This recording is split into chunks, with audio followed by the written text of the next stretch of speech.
Hello बच्चा, कैसे आप लोग? बढ़िया। तब तो रिवाइज करके आए हो ना? अच्छा, पूरा गुड। तो हम लोग लास्ट क्लास में क्या पढ़े थे? डायपोल, नहीं? We define dipole. फिर मैंने क्या क्या डायपोल क्या है?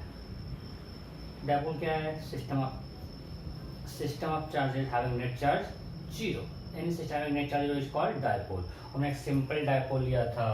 We have a two charge particle system having charge minus q and plus q, and if the spread distance 2a, then dipole moment was q into 2a, means charge into distance and direction from negative to positive.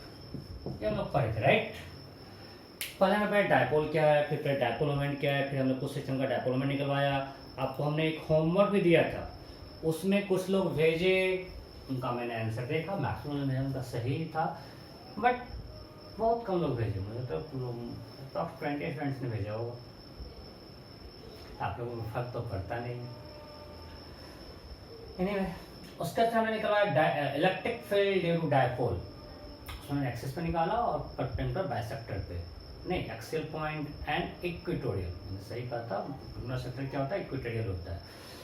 उसके बाद फिर हमने potential देखा, potential due to electric dipole. हमने देखा potential on this line और talking about bisector is zero. यहाँ पे पोटेंशियल आ जाएगा क्या है? जीरो। तो this is equipotential line, so electric field was perpendicular to this. यहाँ पे जब हमने इलेक्ट्रिक फील्ड लाइन ड्रॉ किया, यहाँ इलेक्ट्रिक फील्ड लाइन हॉरिजॉन्टल होगा, इसके परपेंडिकुलर होगा, because this line is equipotential line, and we know electric field lines are always perpendicular to equipotential line or equipotential surface. यहाँ तक हम लोगों ने किया था, ये तो क्वेश्चन किया, राइट? अब हम लोग जाते हैं, अभी तक हमने कहा डायपोल क्या है और डायपोल क्या, मतलब उसके कारण क्या, डायपोल का इफेक्ट क्या होगा, उसके कारण क्या इलेक्ट्रिक फील्ड होगा, उसके कारण इलेक्ट्रिक पोटेंशियल होगा। अब हम देखेंगे डायपोल पे किसी बाहर के फील्ड का क्या इफेक्ट होगा। अभी तक हमने डायपोल के कारण इलेक्ट्रिक फील्ड निकाला, उसका पोटेंशियल निकाला। अब हम किसी एक्सटर्नल फील्ड में अगर डायपोल को रख दें तो उस पे क्या फर्क पड़ेगा, वो हमारा आज के लेक्चर का टॉपिक है। आज हम डायपोल कंप्लीट करके इलेक्ट्रोस्टैटिक्स का जो फर्स्ट पार्ट है उसको हम लोग कंप्लीट करें, इसको बोलते हैं कूलम्ब लॉ से रिलेटेड है। और नेक्स्ट पार्ट जो होता है हम लोग इलेक्ट्रिक फ्लक्स, गॉस लॉ, ये सब पढ़ेंगे, बहुत ज्यादा इंटरेस्टिंग है। वैसे मैकेनिक्स थोड़ा कम है, बट बिल्कुल कंप्लीट न्यू आएगा, आपको बहुत कुछ न्यू सीखने को मिलेगा और मजेदार है। तो मुझे लगता है कि मैं उसको काफी मेहनत करके उसको बहुत सिंपल बना के रखा हूँ। अभी कोई बुक्स में परेशान हो गए, देखेंगे हम लोग आगे, उसको हम दूसरे वे में पढ़ाते हैं और उसमें काफी कुछ हम अपना सोच के बनाए हुए मेथड, ताकि इससे बच्चों का काम आसानी से निकल जाता है। ठीक है, वो मजेदार होगा। इसमें तो बहुत ज्यादा मैकेनिक्स है, बहुत लोग बोर हो जाते हैं, बट नेक्स्ट पार्ट में मैकेनिक्स है और थोड़ा कम मैकेनिक्स है, मतलब नहीं बराबर मैकेनिक्स है, हर कुछ नया सीखने को मिलेगा, जो हम लोग अलग लेक्चर से स्टार्ट करेंगे। आज हम लोग इसको कंप्लीट कर लेते हैं और फिर इस पे टेस्ट कर लेंगे, नेक्स्ट में जाएंगे। सो मेरा टॉपिक क्या है? Dipole and uniform electric field. Dipole and uniform, अभी हम लोग बात करेंगे यूनिफॉर्म, बाद में यूनिफॉर्म में पढ़ाएंगे, बट अभी हम बात करेंगे यूनिफॉर्म इलेक्ट्रिक फील्ड का। सो हमने एक यूनिफॉर्म इलेक्ट्रिक फील्ड में डायपोल को अगर रख दें तो उस पर क्या इफेक्ट होगा वो हम लोग अभी देखेंगे, right? So let's assume uniform electric field like this. This is uniform electric field, E. It is equally spaced, so E is uniform. अब इसमें डायपोल को रख देते हैं, मानते हैं कि ये हमारा माइनस क्यू है और ये प्लस क्यू है, इसके बीच का डिस्टेंस कुछ 2 है, लेट्स से। अब हम इसमें डायपोल को रखते हैं तो इस डायपोल पे नेट फोर्स क्या होगा, लगाते हैं। इस चार्ज पे कितना फोर्स लगेगा? प्लस चार्ज पे QE in this direction and minus charge पे QE in this direction, so they are equal and opposite. So what is net force on dipole? Net force क्या आ गया? 0, because these two forces are equal and opposite. इधर QE positive, इधर QE negative, दोनों cancel हो, क्या हो गया? 0. So net force on dipole in uniform electric field will be always 0. अरे सिंपल, जब इलेक्ट्रिक फील्ड यूनिफॉर्म है तो F equal to Q E है और हर जगह U सेम है, तो अगर Q टोटल 0 है तो नेट फोर्स क्या होगा? 0. So net force on dipole in uniform electric field is always 0. Net force on dipole in uniform electric field is always 0. Is always 0. कोई डाउट है? सो अगर किसी डायपोल को हम लोग यूनिफॉर्म इलेक्ट्रिक फील्ड में रख दें, उस पर नेट फोर्स हमेशा क्या होगा? 0. Always always always. कोई दिक्कत नहीं? थोड़ा सा ब्लड दिख रहा है क्या?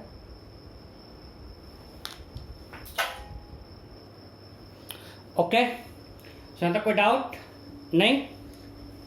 आगे चलते हैं. सो डायपोल पे net force uniform electric field में हमेशा 0. क्यों? क्लियर है. अब इसका टॉर्क क्या होगा? टॉर्क.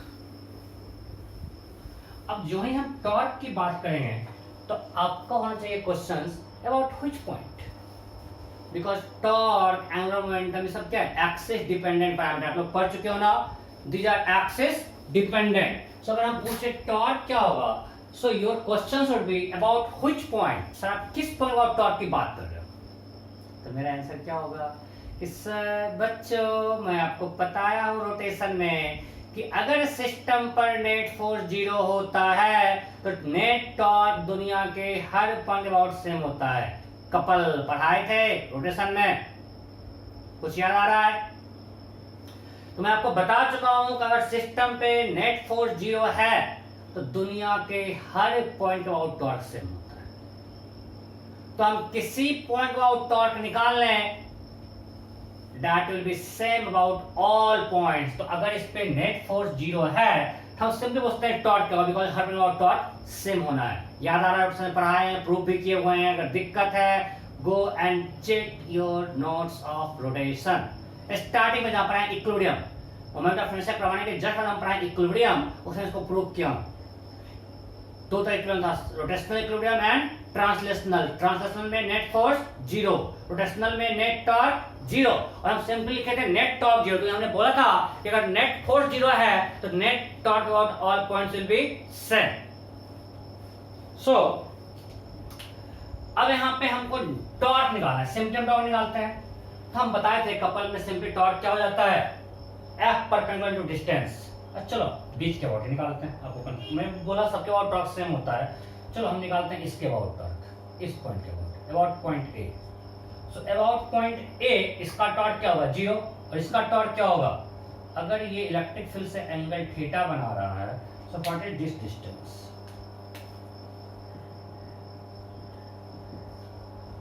ये 2a है and this angle is theta, ये हॉरिजॉन्टल है. ये क्या होगा? 2a sin theta. So if I talk about net torque, so torque due to this QE will be 0. मैं ए के अबाउट निकाल रहा हूं. मैं किसके अबाउट निकाल रहा हूं? I am trying to find about point A. और ये सबके अबाउट सेम होगा, ये आपको हम बता चुके हैं. So about point A, torque due to this plus QE 0, torque due to this QE will be R perpendicular into F. R perpendicular into F. This is R perpendicular. So it is 2a sin theta into QE. So this is equal to 2AQ into E sin theta. And how to be direction? Direction क्या होगा? So इसका तो 0 हो गया, इसका direction क्या होगा? Invert. अरे R क्रॉस F. तो यहां से यहां फोर्स तक आते हैं, R इधर है, R cross F, right hand thumb rule, it is invert. मत पूछना कैसे, सब क्रॉसवर्ड पढ़ चुके हो. Now it can be written as PE sin theta because 2AQ is PE sin theta. Invert. अब हमने निकाला पॉइंट ए के अबाउट, और आपको बता चुका हूं torque about all point will remain same. So we can write magnitude of net torque on dipole is always P sin. ये बोर्ड में पूछता है कि टॉर्क क्या होता है, और एक कोई दे दिया छोटा सा न्यूमेरिकल, फाइंड टॉर्क. तो क्या है P sin, डायरेक्शन क्या आया इनवर्ड। इसको वेक्टर फॉर्म सकते हैं क्या? अच्छा इसका P किधर होगा? P वेक्टर इधर होगा, P वेक्टर माइनस से प्लस, और E इधर है, E किधर है? इस डायरेक्शन में, ये P है। अब बताओ P क्रॉस E क्या होगा? इनवर्ड। सो टॉर्क और मैग्नीट्यूड क्या होता है? ये A क्रॉस B का mod A mod B sin theta. So net torque on dipole in vector form is P cross E। Net torque on dipole in vector form is P cross E। क्या होता है? P cross E। कोई doubt है? नहीं। So magnitude क्या हो गया? A cross B का mod A mod B sin theta, और डायरेक्शन हो गया इसका, आपको डायरेक्शन निकालना आता है। सो हमने देखा if a dipole is kept in uniform electric field then force experienced by dipole is 0 and torque experienced by dipole is P cross E। so ये टॉर्क वेक्टर है तो हमको मैग्नीट्यूड मिल जाएगा P sin थीटा, डायरेक्शन मिलेगा P cross E से, और हमको पता है कि net torque on all point remain same. Okay, जहां तक कोई डाउट नहीं, आगे बढ़ते हैं। अगर डायपोल को हम इलेक्ट्रिक फील्ड में फ्री छोड़ दें तो रुका रहेगा या घूमते रहेगा? घूमते रहेगा। अच्छा, हमेशा इसी पोजीशन में। थोड़ा अकल लगाओ। टॉर्क जीरो भी तो हो सकता है यार। देखिए इधर हम एक केस ये लेते हैं,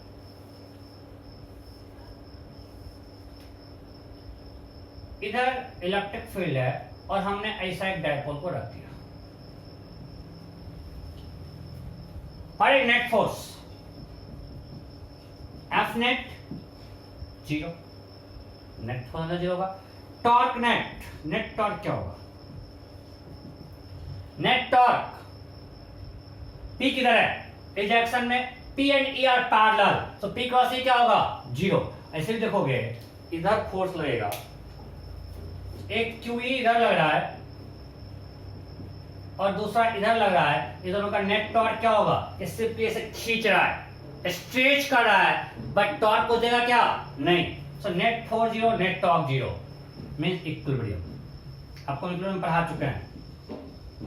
यदि सिस्टम पे नेट फोर्स जीरो है then translational equilibrium, if net torque zero then rotational equilibrium, अगर दोनों zero then we can tell equilibrium. मैं आपको बताया था जब भी इक्विलिब्रियम की बात करें, अब आपको देखना है दोनों जीरो है कि नहीं, सिर्फ नेट फोर्स जीरो से इक्विलिब्रियम नहीं होता है। इस केस में net force net torque both are zero, so this dipole is in equilibrium. Next case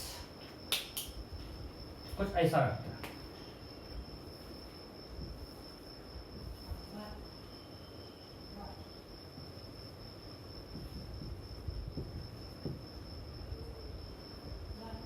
अब इधर फोर्स लगेगा QE, सॉरी इधर लगेगा QE, इधर लगेगा QE। सो अभी भी नेट फोर्स जीरो है और नेट टॉर्क जीरो है, सो अभी भी इक्विलिब्रियम है। सो यहां पे angle between P and E क्या है? Angle between P and E is 0 degree, और यहां पे angle between P and E क्या है? 180। यहां पे इस केस में मेरा P इधर है बिकॉज माइनस से प्लस, और E इधर है, so angle between P and E क्या हो गया? 180। सो ये भी इक्विलिब्रियम है। अब सिंपल देखो, नेट फोर्स हमेशा जीरो है, टॉर्क आया मेरा P cross E। So if we talk about magnitude of torque is P sin theta, so torque will be zero if sin theta is zero for a given P and E, P और E non zero है, then theta will be 0 और 180। मतलब सिर्फ दो case में equilibrium आ रहा है, when angle between P and E is either 0 degree और 180 डिग्री। इसके बीच अगर P और E का कुछ एंगल होगा तो उस केस में टॉर्क जीरो होगा क्या? नहीं होगा। टॉर्क जीरो कब है? जब P और E के बीच का एंगल या तो जीरो या 180 हो, नेट फोर्स जीरो है। सो अब मेरा क्वेश्चन है, इफ मानते हैं कि हमेशा मान रहे हैं, ये जो मेरा ब्लैक है इसको माइनस मानते हैं, इसको व्हाइट को प्लस मान रहे हैं. If a dipole is rotated bye 360 degree in uniform electric field, if a dipole is rotated by 360 degree in uniform electric field, we get two equilibrium positions, right? First, when angle between P and H 0 degree, and second, when angle between P and H 180 degree. ये आपको ध्यान रखना है बिल्कुल, because इसके अलावा P और E के बीच कोई भी एंगल होगा 0 के अलावा, ये टॉर्क 0 नहीं होगा, तो वो इक्विलिब्रियम पोजीशन नहीं होगा. सो हम डायपोल को एक यूनिफॉर्म इलेक्ट्रिक फील्ड में 360 डिग्री से रोटेट करें, will get to equilibrium position. First when angle between P and E 0 degree, second when angle between P and H 180 degree. अब दो इक्विलिब्रियम पोजीशन आ गया. अब ये इक्विलिब्रियम है तो हमको चेक करना है स्टेबल है कि अनस्टेबल है, राइट? कैसे चेक करेंगे? इसको हल्का सा रोटेट करते हैं, कर देते हैं. मान लिए इसको हम हल्का सा रोटेट करके ऐसा कर देते स्मॉल एंगल से, थोड़ा सा रोटेट कर दिया अल्फा से. अब बताओ ये QE है और इधर QE लगेगा. अब बताओ नेट टॉर्क किधर होगा? देख के बोलो. देख तो आप ऐसे देख के बोल सकते हो कि ये मेरा था, ये था ना, ये था, ये माइनस ये प्लस वाइट वाला, इसको हमने हल्का सा रोटेट कर दिया. अब ये इधर खींचा ऐसे घूमेगा ना, ऐसे देखो P क्रॉस E, अगर हम इसको ऐसे कर दिया तो P इधर है, E इधर है, तो टॉर्क किधर लग रहा है? Inward. Means again come back to its original position. Torque is restoring. अगर रिस्टोरिंग टॉर्क है मींस इक्विलिब्रियम पोजीशन क्या है? Stable. So it is stable equilibrium. Am I clear? मैं फिर से बता रहा हूं. हमने इस डायपोल को अपने पोजीशन से हल्का सा रोटेट किया. अब देखो QE लग रहा है आगे, ये QE लग रहा है पीछे, तो अगर इसका टॉर्क देखोगे तो अंदर आएगा, इसको टॉर्क पता है निकालना. अगर P क्रॉस देखोगे तो इसका P इधर है, E इधर है, तो P क्रॉस E इनवर्ड है. सो अगर इनवर्ड मींस क्या? क्लॉकवाइज रोटेट करेगा, second it will come to its original position. Means equilibrium क्या है? स्टेबल. अच्छा उल्टा करें, मतलब बार-बार पूछना ही ऐसा था, उल्टा भी करके दिखा दो. देखो इसको ऐसे कर दिया, अब मेरा P किधर है? अगर हमने ऐसा कर दिया, अब मेरा P इधर हो गया और E इधर हो गया, तो P क्रॉस E क्या हुआ? आउटवर्ड. मींस इसको फिर से घुमा देगा एंटी क्लॉकवाइज. देखो ये मेरा डायपोल था -Q + Q, सॉरी माइनस है ब्लैक वाला और ये है पॉजिटिव व्हाइट वाला. इसको हमने हल्का डिस्प्लेस किया, तो ये माइनस है, ये प्लस है, ये ब्लैक वाला माइनस है, व्हाइट वाला प्लस है. ये हो गया -2 प्लस मेरा P और ये है E, तो P क्रॉस E किधर हो गया? Outward. So it will rotate anti clockwise, it will come back to original position. So equilibrium क्या है? स्टेबल. चलो इस केस में हो, ये मेरा डायपोल है, इसको हल्का सा डिस्प्लेस करते हैं इसे. ये +Q है -Q, तो इस पे फोर्स इधर लगेगा और इस पे फोर्स इधर लगेगा. अब बताओ ये इधर एंटी क्लॉकवाइज घूम जाएगा ना. अगर देखोगे माइनस से प्लस, ये मेरा P है और ये हमारा E है, ये P है ये E है, तो टॉर्क किधर होगा? P cross E. Anti clockwise या clockwise? P cross E anti clockwise. मतलब हमने इस डायपोल को, ये जो मेरा डायपोल था, इसको हम एंटी क्लॉकवाइज रोटेट किए और ये ऐसे रोटेट कर रहा है, एंटी क्लॉकवाइज रोटेट कर जा रहा है. मतलब जिधर डिस्प्लेस किए उधर ही फिर घूम जा रहा है. अरे भाई क्यों नहीं समझ रहे? इसको जो हमने यहां से यहां लाया, फिर रोटेट किया एंटी क्लॉकवाइज, और इस पर टॉर्क किधर लग रहा है? एंटी क्लॉकवाइज ही. मींस आगे ही घूमते रहेगा, बैक आ रहा है क्या? नहीं. ये कौन सा इक्विलिब्रियम हो गया? Unstable equilibrium. अब हमारे पास कंप्लीट इंफॉर्मेशन है. लिखो, तो इसको छापो, फटाफट छापो, फटाफट छापो, फटाफट छापो.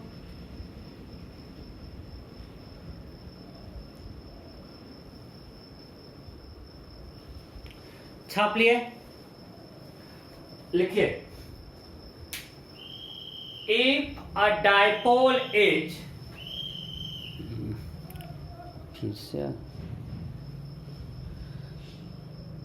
if a dipole is rotated by 360 degree, if a dipole is rotated by 360 degree in uniform electric field, if a dipole is rotated by 360 degree in uniform electric field, we get two equilibrium positions. If a dipole is rotated by 360 degree in uniform electric field, we get two equilibrium positions. Two equilibrium positions. First,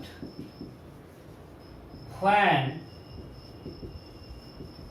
angle between P and E is 0 degree, it is a stable equilibrium. It is a stable equilibrium. When angle between P and E is 0 degree, it is a stable equilibrium. Second,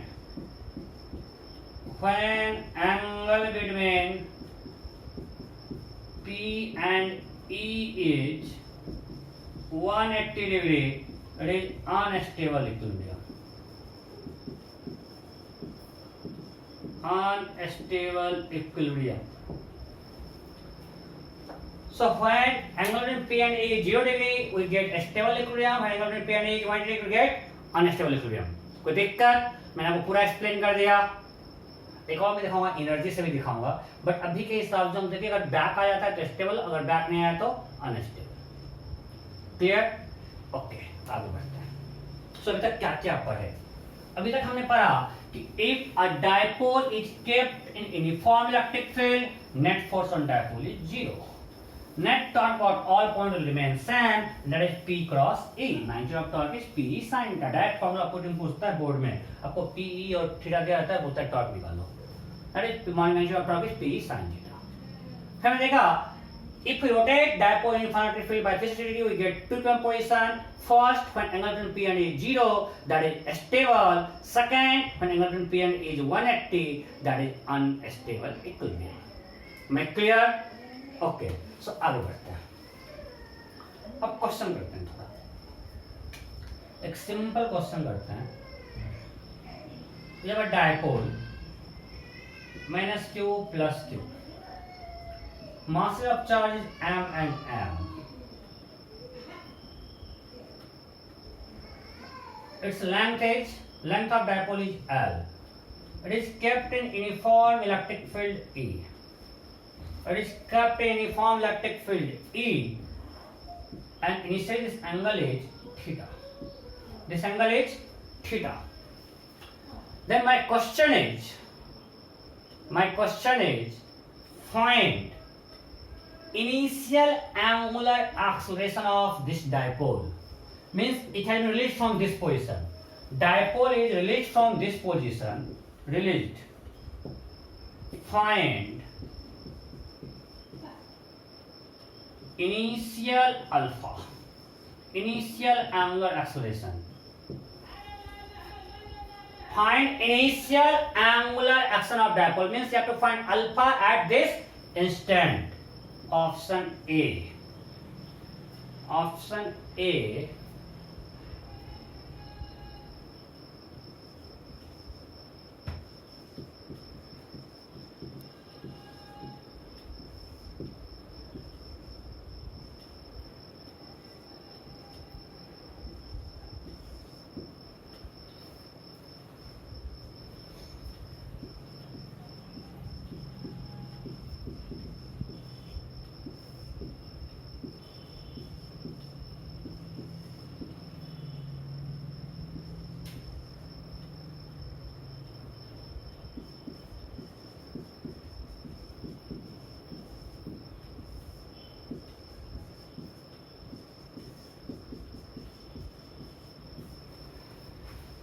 You have to find initial angles of this dipole. फटाफट.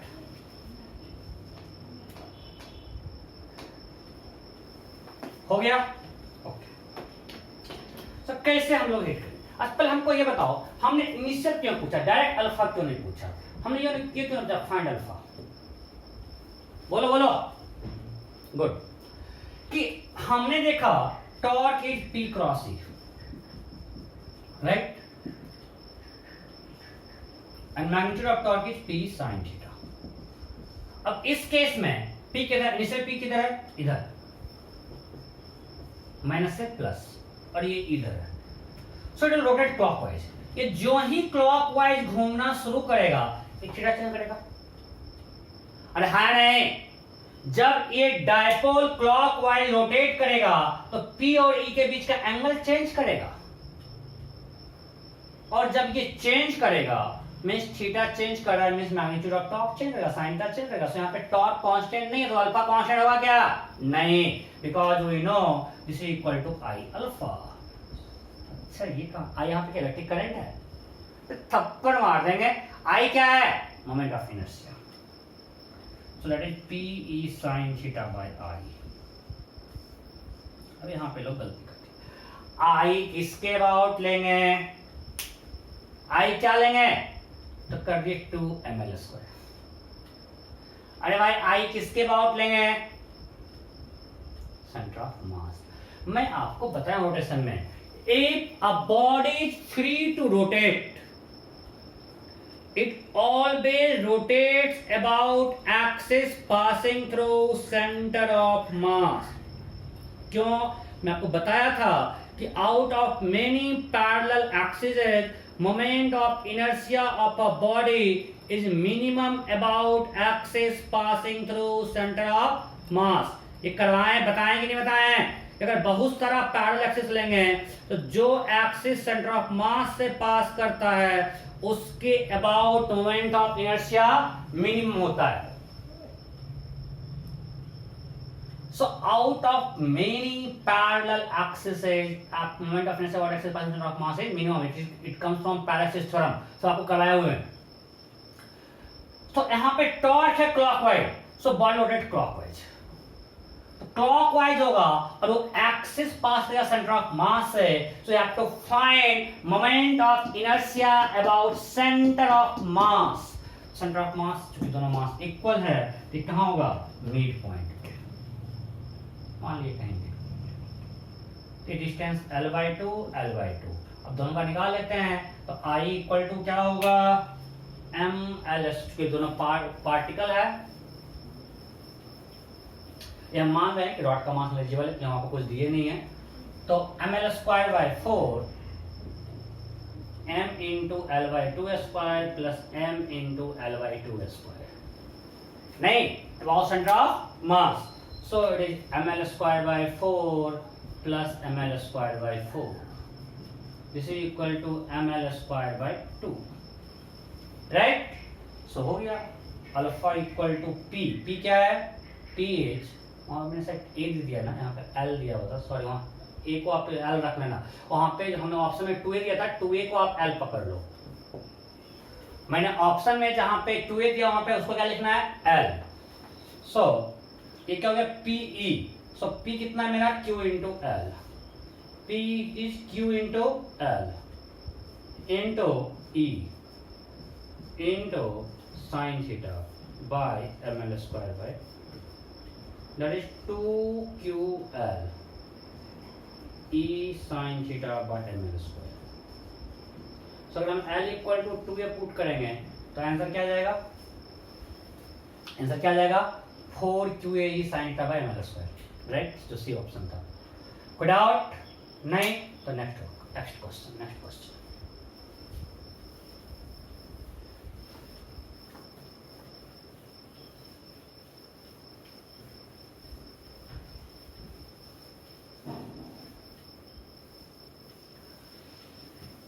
Next,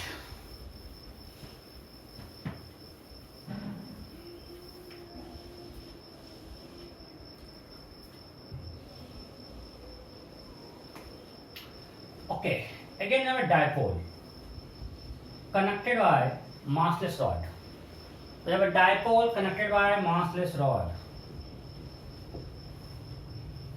This distance is 3r. 6. Distance is 6a. Distance is 6h. Masses of charges are 6 kg and 3 kg. Mass of charge 6 kg and 3 kg. It is kept in uniform electric field E at angle theta. At angle theta. Then my question is,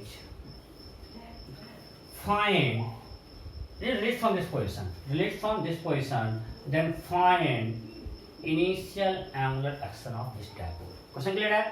We have a dipole having charge minus q and plus q and masses 6 kg and 3 kg are kept in uniform electric field at angle theta as shown in figure. Then find initial angular action of this dipole, then relate from this position. You have to find alpha. Find alpha. फटाफट option दे तो देते हैं.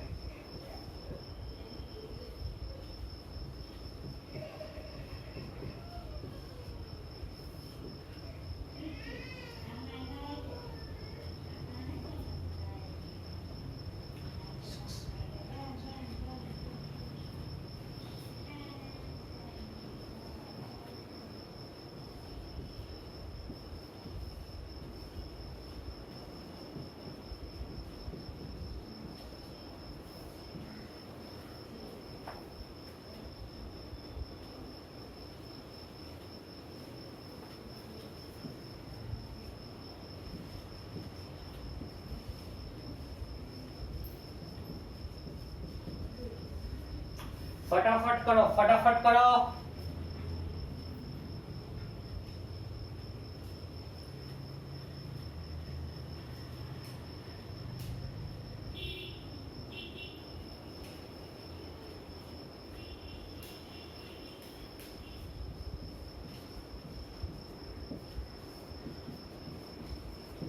Okay, फिर तो following is correct हो गया. जल्दी करो. Can we relate from this position? Then you have to find initial angular acceleration. You have to find initial angular acceleration. हमने इस पोजीशन से डायपोल को रिलीज किया तो उसका अल्फा क्या होगा? इनिशियल एंगुलर एक्सेलरेशन क्या होगा?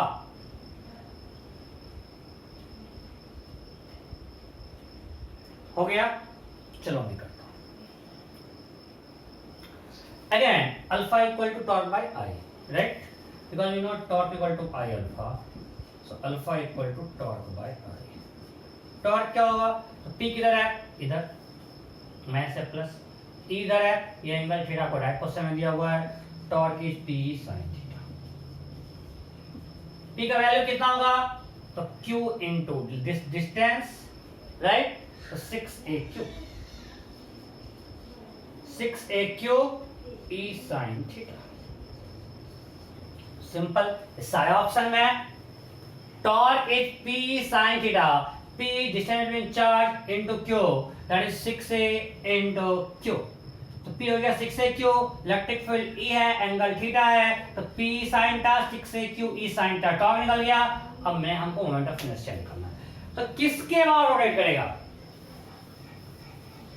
सेंटर ऑफ मास के अबाउट नहीं. और सेंटर ऑफ मास कहां होगा? मिड पॉइंट पे. सेंटर ऑफ मास कहां होगा? मिड पॉइंट पे, right? Centre of mass mid point पे होगा क्या? दोनों चार्ज का मास अलग अलग है, तो सेंटर ऑफ मास क्या उसके मिड पॉइंट पे होगा? नहीं होगा. वो बता चुके हैं ना. अगर इसके बीच का डिस्टेंस r है, सेंटर ऑफ मास इसके पास होगा. अगर हम इससे डिस्टेंस निकालेंगे, अगर ये डिस्टेंस r1 है और ये डिस्टेंस r2 है, तो r और इसको मान लेते हैं मास m1 और इसको मास मानते हैं m2. तो r1 इक्वल टू क्या होता है? m1 r2 bye m2 plus m1. कुछ याद है? कि ये centre of mass distance between mass को इनवर्स रेशियो ऑफ मास में डिवाइड करता है। तो यहाँ पे मास अगर m1 m2 है, डिस्टेंस r1 r2 है, तो r1 इक्वल टू होगा sorry m1 into r by m2 plus m1 और r distance between them. So m1 कितना है 6, क्या कर रहा हूँ यार, m2r into m1 plus m2, इतना डिस्ट्रक्शन है ना आसपास से, उसको दबाने के चक्कर में मैं खुद गड़बड़ करता हूँ। सो m2r bye m1 plus m2, m2 कितना है 3, r कितना है 6 है, bye m1 plus m2 6 plus 3 9। सो r1 होगा 2a, मैं आपको इतना दिखाया बट मोमेंट ऑफ इनर्शिया में सब चुटकी में आपको करने बताया था। इतना करने का टाइम नहीं होता है यार, सिंपली ये 2:1 में डिवाइड करना ही होगा, 4a होगा 2a, हायर मार्क्स के पास होता है। क्या इतना कुछ करेंगे क्या क्वेश्चन करने में? तो एग्जाम में यही क्वेश्चन करके आएंगे। हमें पता है अगर 2 अनइक्वल मास है तो centre of mass distance between masses को इनवर्स रेशियो ऑफ मास में डिवाइड करता है। तो मास का रेशियो क्या है 2:1, तो डिस्टेंस होगा 2:1, 6 हो गया 4a 2a हो जाएगा डायरेक्ट। तो आई जब निकालेंगे, इससे डिस्टेंस सेंटर ऑफ मास का, ये सेंटर ऑफ मास है, ये है 2a और ये है 4a, तो 6 into 2a square plus 3 into 4a square, that is 24a square plus 48a square equal to 72a square. Am I clear? 6 into distance is 2a, 2a का whole square, 4a square into 6, 24a square plus 3 into 4a whole square, 16 into 3, 48, तो 72a square। तो क्या difference होगा 72a square। So alpha equal to 6a QE sin theta, that is torque by I 72a square। So alpha equal to torque by moment of inertia. Am I clear? किसी को doubt है क्या इसमें? Simple I निकालने का question, इसमें कुछ था ही नहीं, तब भी आप लोग गलती पे गलती किए जा रहे हो। Next,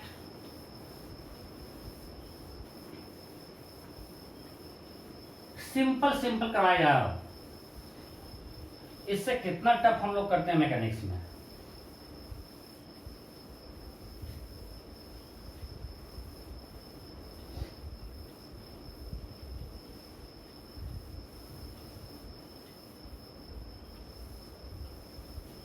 Okay, next question.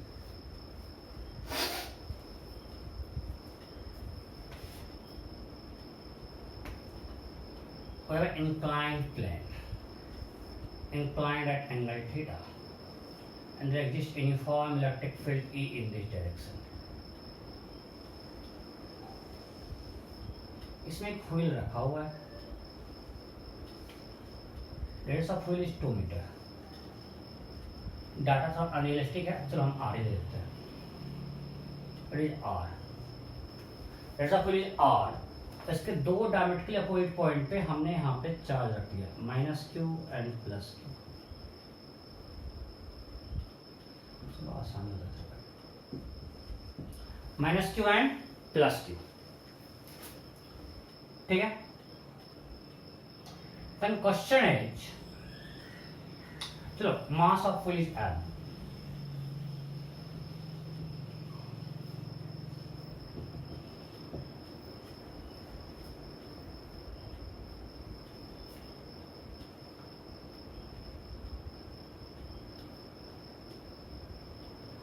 now if this wheel remains at equilibrium, this wheel remains at equilibrium, wheel remains at equilibrium,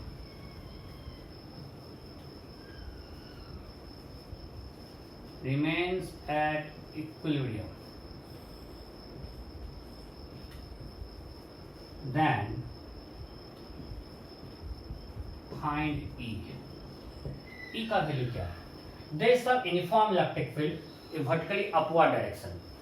question फिर से बोल रहा हूँ, on an inclined plane we have a wheel of mass m and radius r kept on this inclined plane।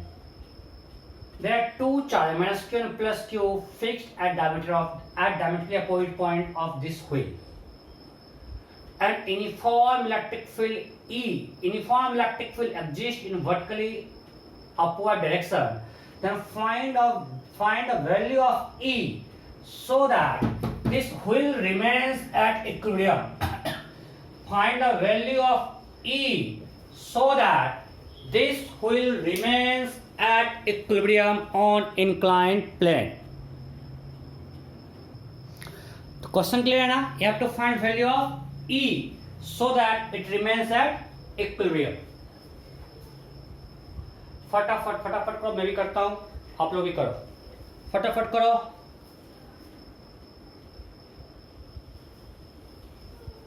बार बार जाना पड़ता है कैमरे के पीछे, कुछ पोजीशन तो चेंज नहीं हुआ है. हुआ क्या?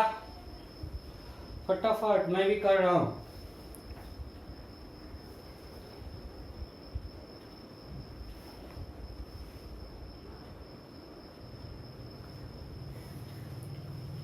ऑप्शन दें क्या? चलो देते हैं.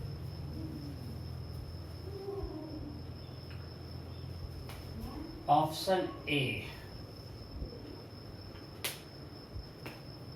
mg sin theta A by, sorry A यहाँ पे नहीं है, R by Q E. Option B mg by Q E. Option C, sir E तो निकालना है.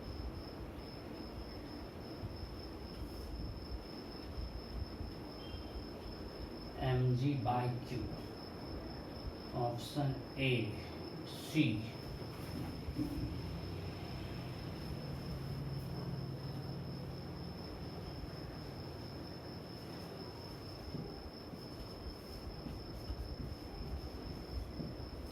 फटाफट.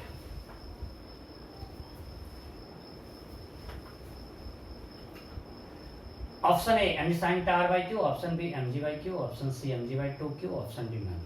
चलो मैं करता हूँ. आज इक्वल मतलब net force zero net torque zero, right? इसका एफबीडी बनाते हैं. अगर एफबीडी बनाए तो इधर रहेगा mg sin थीटा, राइट?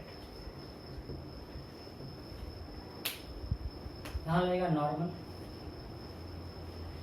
कारण फोर्स से देख रहे हैं, और एक mg cos थीटा नीचे. सो m तो बैलेंस कर लिया mg cos थीटा को. सो नॉर्मल किसके इक्वल होगा? mg cos theta. अच्छा, यहाँ फ्रिक्शन होगा या नहीं होगा? देख लो, मैं तो विदाउट फ्रिक्शन. अच्छा, इलेक्ट्रिक फोर्स आएगा. अरे गधे, डायपोल है, यूनिफॉर्म इलेक्ट्रिक फील्ड है, नेट फोर्स क्या होगा? जीरो. तो इलेक्ट्रिक फोर्स आएगा क्या? नहीं. सो इलेक्ट्रिक फोर्स जीरो है, तो यहाँ पे एक नीचे लग रहा है mg sin थीटा, इक्विलिब्रियम है, means net force is zero. और अगर नेट फोर्स जीरो है मतलब mg sin थीटा को कोई फोर्स बैलेंस कर रहा होगा. There must be some other force to balance mg sin theta, और तो फोर्स यहाँ पे कौन रहेगा? फ्रिक्शन. सो यहाँ पे इधर लगेगा friction, and that F will be equal to mg sin theta. So अगर आपको पूछेगा यहाँ फ्रिक्शन कितना होगा, ये सब आपको कर चुके हैं में, mg sin theta and that friction is static friction force. यहाँ से हम लोग निकालते थे म्यू मिनिमम फॉर इक्विलिब्रियम. कुछ याद आ रहा है? सो अगर ये इक्विलिब्रियम में है तो यहाँ फ्रिक्शन है, friction equal to mg sin theta. चलो, अभी हमको फ्रिक्शन निकालने बात नहीं किया है. अब हमको पूछा है ई. ई क्यों चाहिए भाई? ई चाहिए क्यों? फ्रिक्शन तो रोक दिया, लेकिन हम देखेंगे ये फ्रिक्शन अभी तो कपल है भाई, इसका तो टॉर्क लगेगा. तो उस टॉर्क को बैलेंस करने के लिए कोई चाहिए. अदरवाइज अगर वो टॉर्क बैलेंस नहीं होगा तो इक्विलिब्रियम में रहेगा क्या? और मैंने गलती कर दिया है क्या? नहीं, ठीक किया. सो यहां पे टॉर्क किधर लगेगा? देखो,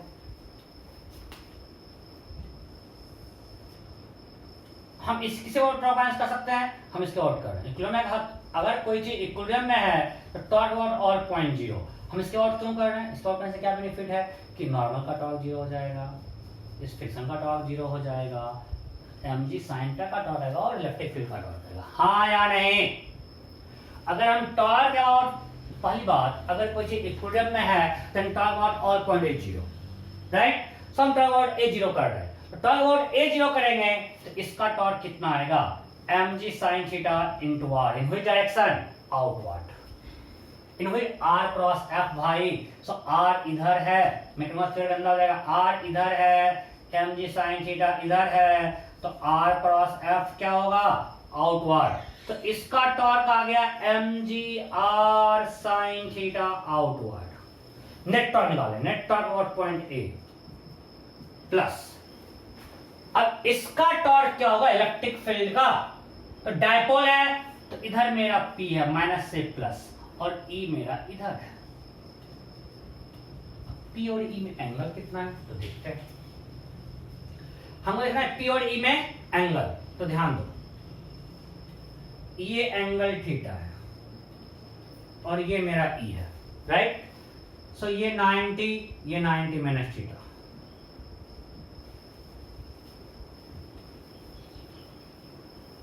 यहां दिखाते हैं, देखो ये मिला है। चलो ध्यान दीजिए, ये मेरा इंक्लाइंड प्लेन है, दिस एंगल इज थीटा और ये हमारा E है, सो ये 90 माइनस थीटा।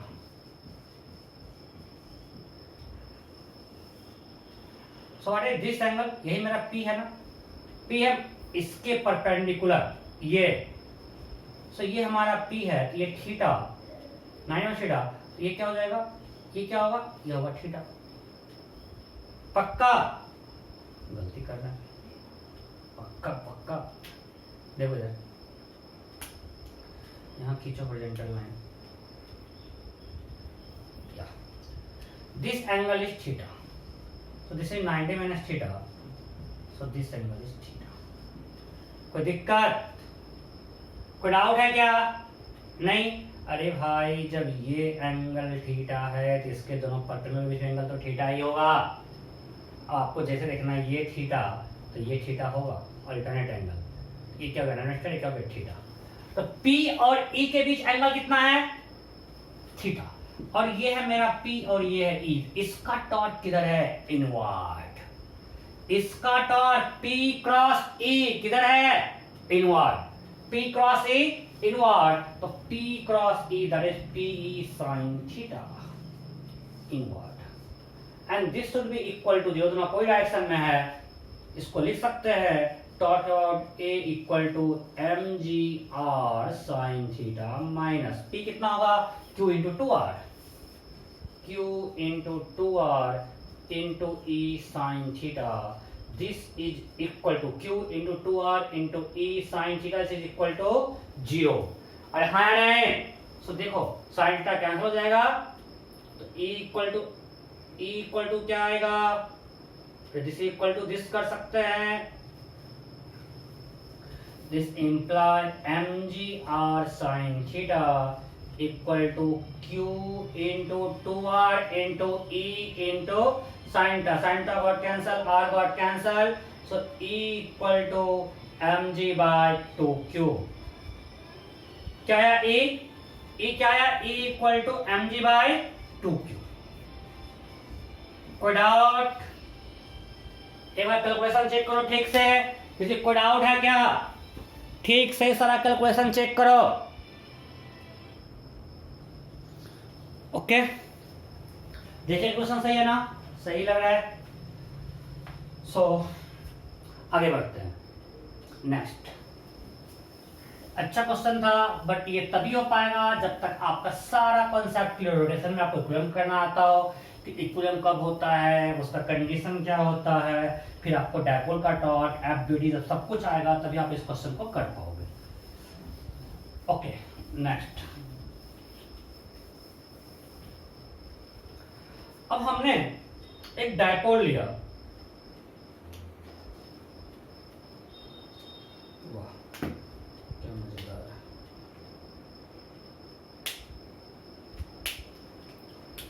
है। एक डायपोल लेते यूनिफॉर्म इलेक्ट्रिक फील्ड में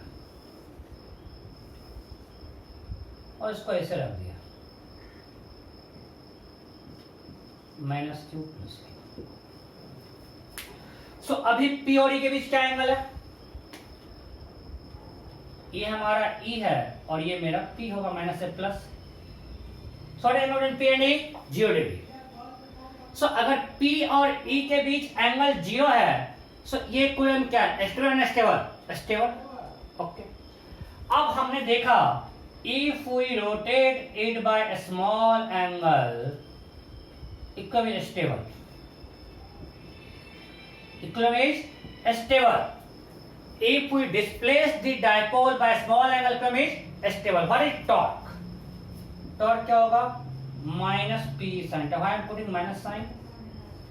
I am putting minus sign because it is restoring torque. आपको हम बता चुके हैं अगर हमने रोटेट किया एंटी क्लॉकवाइज तो टॉर्क लग रहा है क्लॉकवाइज, हाँ या नहीं?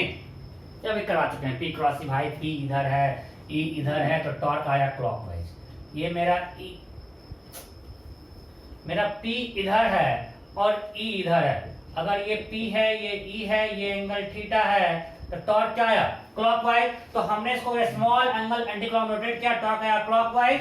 सो it is restoring torque, theta के अपोजिट है इसलिए माइनस साइन लगा दिया, minus p sin। Now for small theta,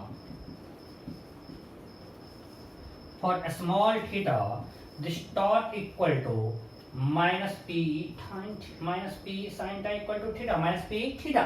so torque is proportional to theta with minus sign. आपको पता है अगर torque equal to minus some constant k into theta होता है, इट परफॉर्म्स एंगुलर एसएचएम। ये आप लोग पढ़ चुके हो, it performs angular SHM. So a torque is proportional to this small angular displacement theta. So torque and theta are proportional, so it performs angular SHM, and time period of SHM will be t equal to 2 by under root I by k. यहाँ I क्या होगा? जिसके बाद perform करता है SHM, किस और यहाँ पे करेगा? सेंटर ऑफ मास के about. So you can write t I about center of mass because it's free to rotate about center of mass. कोई दिक्कत? ये आप लोग पढ़ चुके हैं SHM में। जैसे निश्चय होता है 2 पाई रूट m बाई के, यहाँ m की जगह क्या आता है? Moment of inertia. k equal to I omega square, omega square equal to k equal to I omega square होता है। So omega square equal to क्या हो गया? k by I. So omega I under root k by I और यहाँ से आएगा t equal to 2 pi by omega. यही तो होता है। कोई doubt? So 2 pi root I by K. So अगर एक जनरल केस लेते हैं कि इसका मास m है, इसका मास m है तो और इसका लेंथ l है, तो यहाँ पे बताओ k क्या है यहाँ पे? p। सो इस केस में टाइम पीरियड क्या होगा? 2 pi under root I by P E. हम इसके लिए करते हैं, इसके लिए आई का अभी निकालें ml स्क्वायर बाय 2। कैसे? Will find moment of centre of mass. ml square by 4 plus ml square by 4 ml square by 2 आज ही किया है। सो टाइम पीरियड होगा 2 pi under root ml square by 2। p क्या होगा? p equal to q into l, q into l because charge into distance p e। So यहाँ पे cut जाएगा, will be 2 pi under root ml by 2 QE। हमने general equation दे दिया, ये formula है 2 पाई। ड्राइव करने में कुछ नहीं लगेगा, आपको इतना कुछ याद नहीं जरूरत नहीं, और ये सब फिर से रिपीट होगा जब आप पढ़ोगे मैग्नेटिक प्रोपर्टी ऑफ मैटर। मैं इसलिए बोल रहा हूँ स्टैटिक्स करवाने के बाद ना बहुत कुछ खुद से हो जाता है, आपका रिपीट होते रहता है। तो सेम है, वहां पे मैग्नेट को रखेंगे, वहां पे माइनस m प्लस m होगा magnetic charge, complete same thing. वहां का 2 pi root I by capital M B, यहाँ पे m होगा मैग्नेटिक मोमेंट और B होगा मैग्नेटिक फील्ड। और वो एनसीईआरटी में पढ़ना, ये चीज एनसीईआरटी में डायपोल में नहीं दिया है, बट वहां मैग्नेटिक डायपोल में एनसीईआरटी में दिया है। सो क्लियर है? Put out. और I निकाल लिए, चूंकि L बाय 2 तो ml square by 4 plus ml square by 4 ml square by 2। कोई डाउट है? नहीं। So 2 pi root ml square by 2 और मेरा ये क्या है? p q into l t। बस कर क्लियर? ओके। नेक्स्ट मिटा इसको।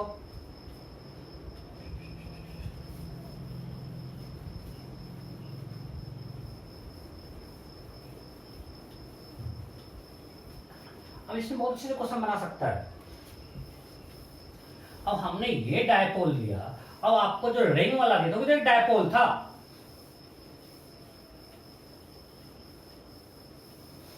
हम ये भी तो क्वेश्चन दे सकते हैं।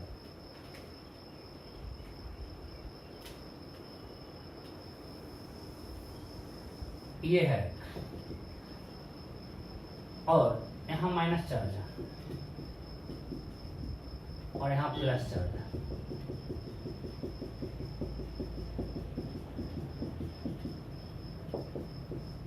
Minus lambda coulomb per metre and plus lambda coulomb per metre. It है रेडियस a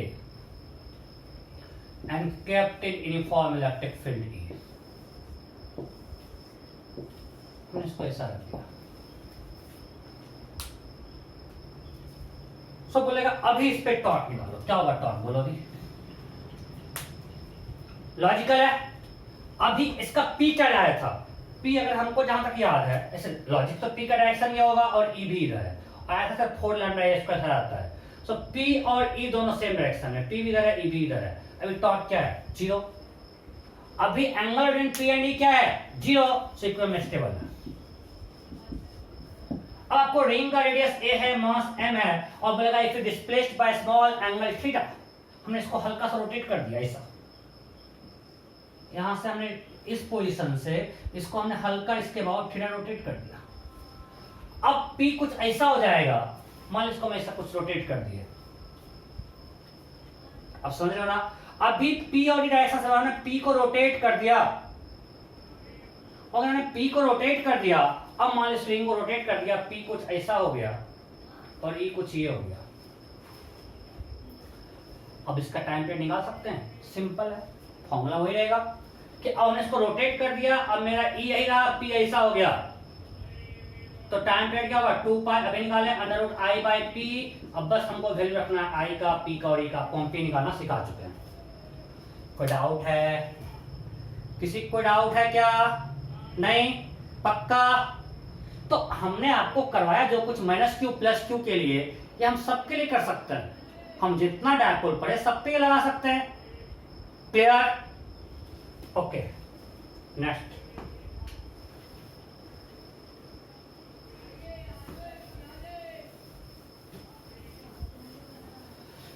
नेक्स्ट अब एक क्वेश्चन ये है, we have uniform electric field E। we have uniform electric field E and initially a dipole was kept parallel to E, means P और E parallel था ऐसा। अब हमने इसको स्मॉल डिस्प्लेस किया 2 डिग्री से, स्मॉल एंगल है, मतलब समझो हमने डायपोल को यहां लाके छोड़ दिया। स्मॉल एंगल मैं आपको दिखाने के बड़ा दिखा रहा हूं, स्मॉल एंगल 2 डिग्री पे लाके छोड़ दिया। ये मेरा डायपोल है, lift from this position, so it will perform SHM, right? So let's assume time period of SHM is T। Time period of SHM is T। Then my question is, find time taken by dipole. Find time taken by dipole to reach from position A, मैं दिखा रहा हूं ये और भी क्या है, to position B. Find time taken by dipole to reach from position A to position B। ये पोजीशन A है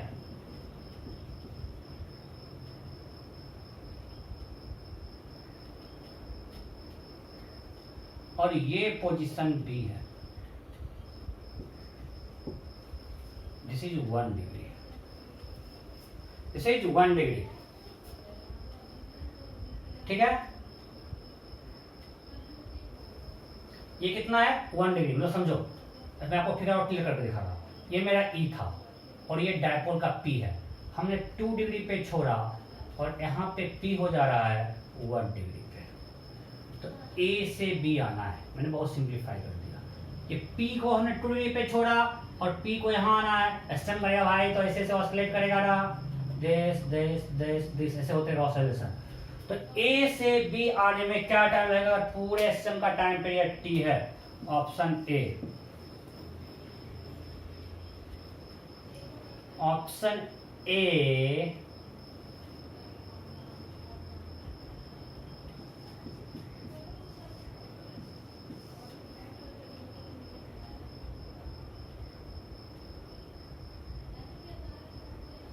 option B, option C, D.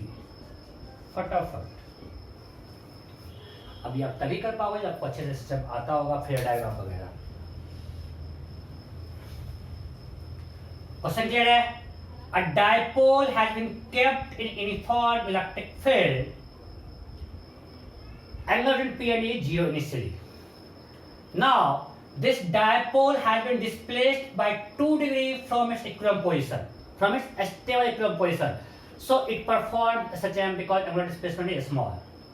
Let's assume time period for system is capital T.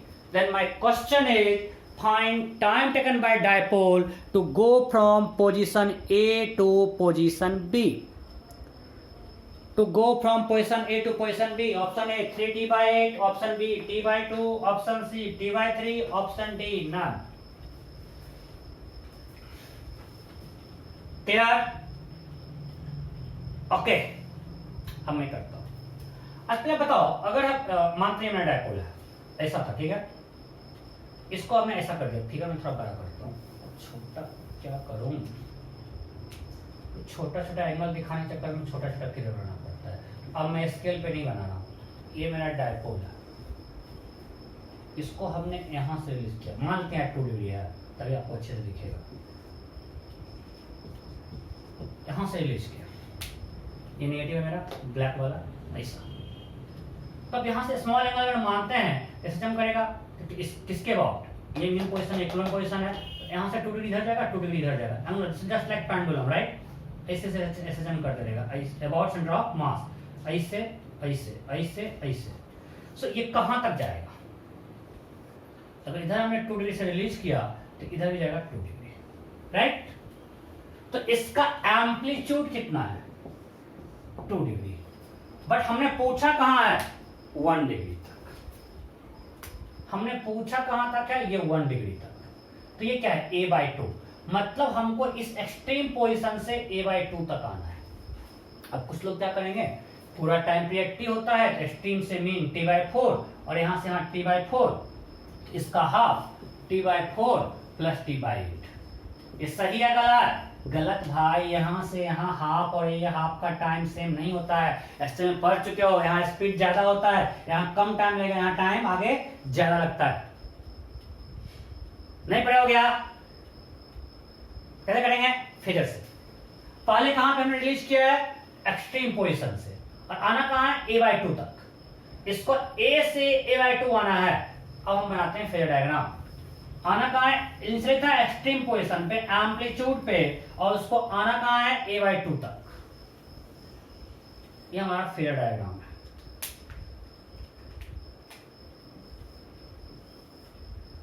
मानते हैं मेरा main position, extreme position, main position, extreme position.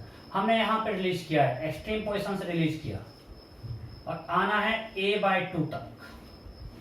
ये कितना है? a/2। ये तो करते हैं फिगर में।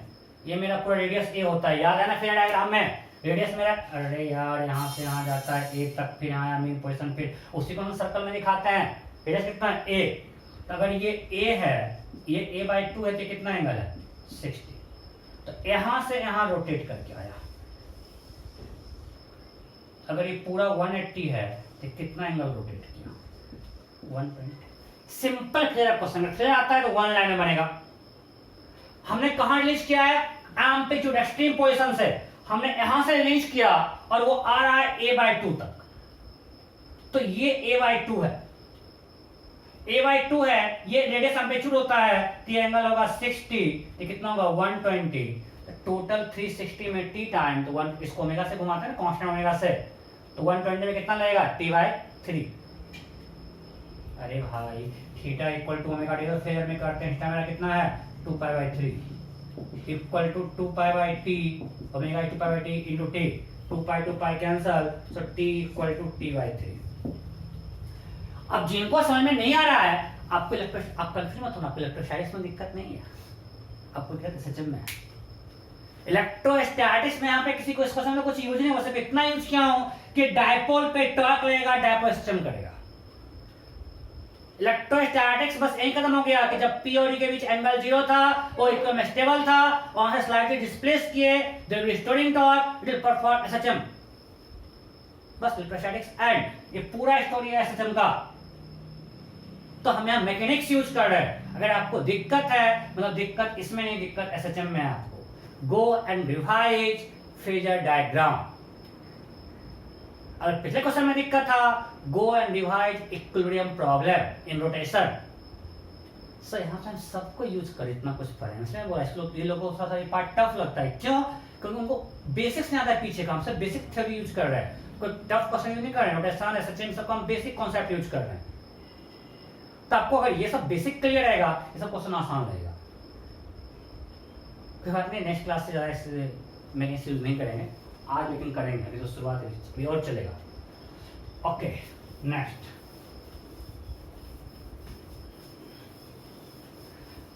और मैं इसे सब करवाता हूं कि अगर आप ये सब क्वेश्चन कर रहे हो, आपका पीछे कॉन्सेप्ट रिवाइज हो जाएगा।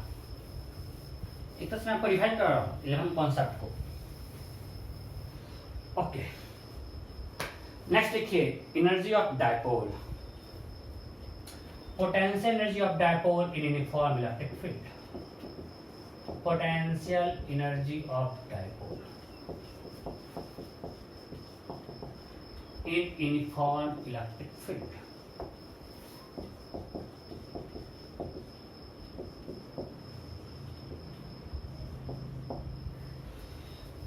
देखिए सिंपल में जनरल केस लेते हैं। हमारे पास एक यूनिफॉर्म इलेक्ट्रिक फील्ड में एक डायपोल है, ठीक है। ये मेरा E है, मैं आपको डायपोल सिंपली P से दिखा रहा हूँ कि पहले मानते हैं P मेरा यहाँ था θ1 एंगल पे, उसका P यहाँ आ गया एट एंगल θ2। 90 का जरूरी नहीं है, जनरल है। We have uniform electric field E, और इसमें हमारा पहले एक ऐसा डायपोल था at angle θ1 with electric field. Now it forms angle θ2 with E। ये मेरा P का पोजीशन था, पहले E का पोजीशन, P का पोजीशन था बाद में। ये है P initial position,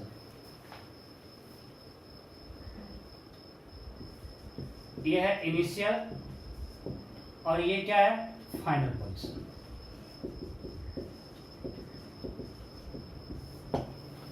okay so dipole पहले ऐसा, ये डेरिवेशन बोर्ड में पूछता है एनर्जी निकालने का।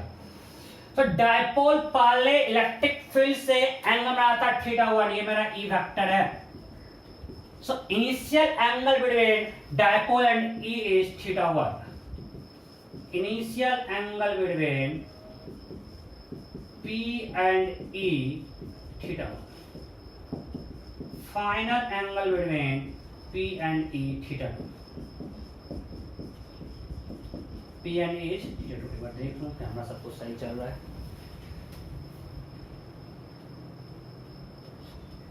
ओके सो इसके बीच इनिशियल एंगल है θ1 और फाइनल क्या है θ2। अब अगर हम यहां से यहां जाते हैं, इस पोजीशन से इस पोजीशन तक, ये रोटेट किया है θ1 से θ2। सो हमको निकालना है पहले चेंज इन पोटेंशियल एनर्जी क्या हुआ। So we know delta U is negative of work done by Fe, और यहाँ पे इलेक्ट्रोस्टैटिक फोर्स तो नेट फोर्स 0 है, बट वो रोटेशनल वर्क डन कर रहा है ना, बिकॉज डायपोल अगर हम इधर रोटेट करवा रहे हैं, P किधर है मेरा, इधर, और ई किधर है, इधर, तो इसका टॉर्क किधर लगेगा, P क्रॉस ई, टॉर्क लगेगा इधर, और हम रोटेट कर रहे हैं उल्टा, तो टॉर्क और थीटा में कितना है 180, और रोटेशनल वर्क डन क्या होता है, रोटेशनल वर्क डन क्या होता है, minus integration of torque D theta, minus integration, ये होता है टॉर्क डॉट डी थीटा,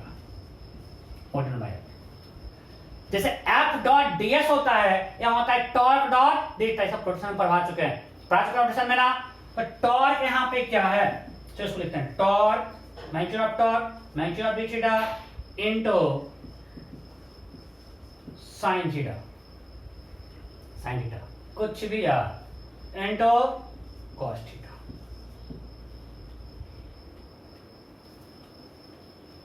इस तरह से कंफ्यूज कर जाओगे, ध्यान में आप कंफ्यूज नहीं करो, लिखो ए क्या होता है, mod A mod B cos theta, mod torque mod theta.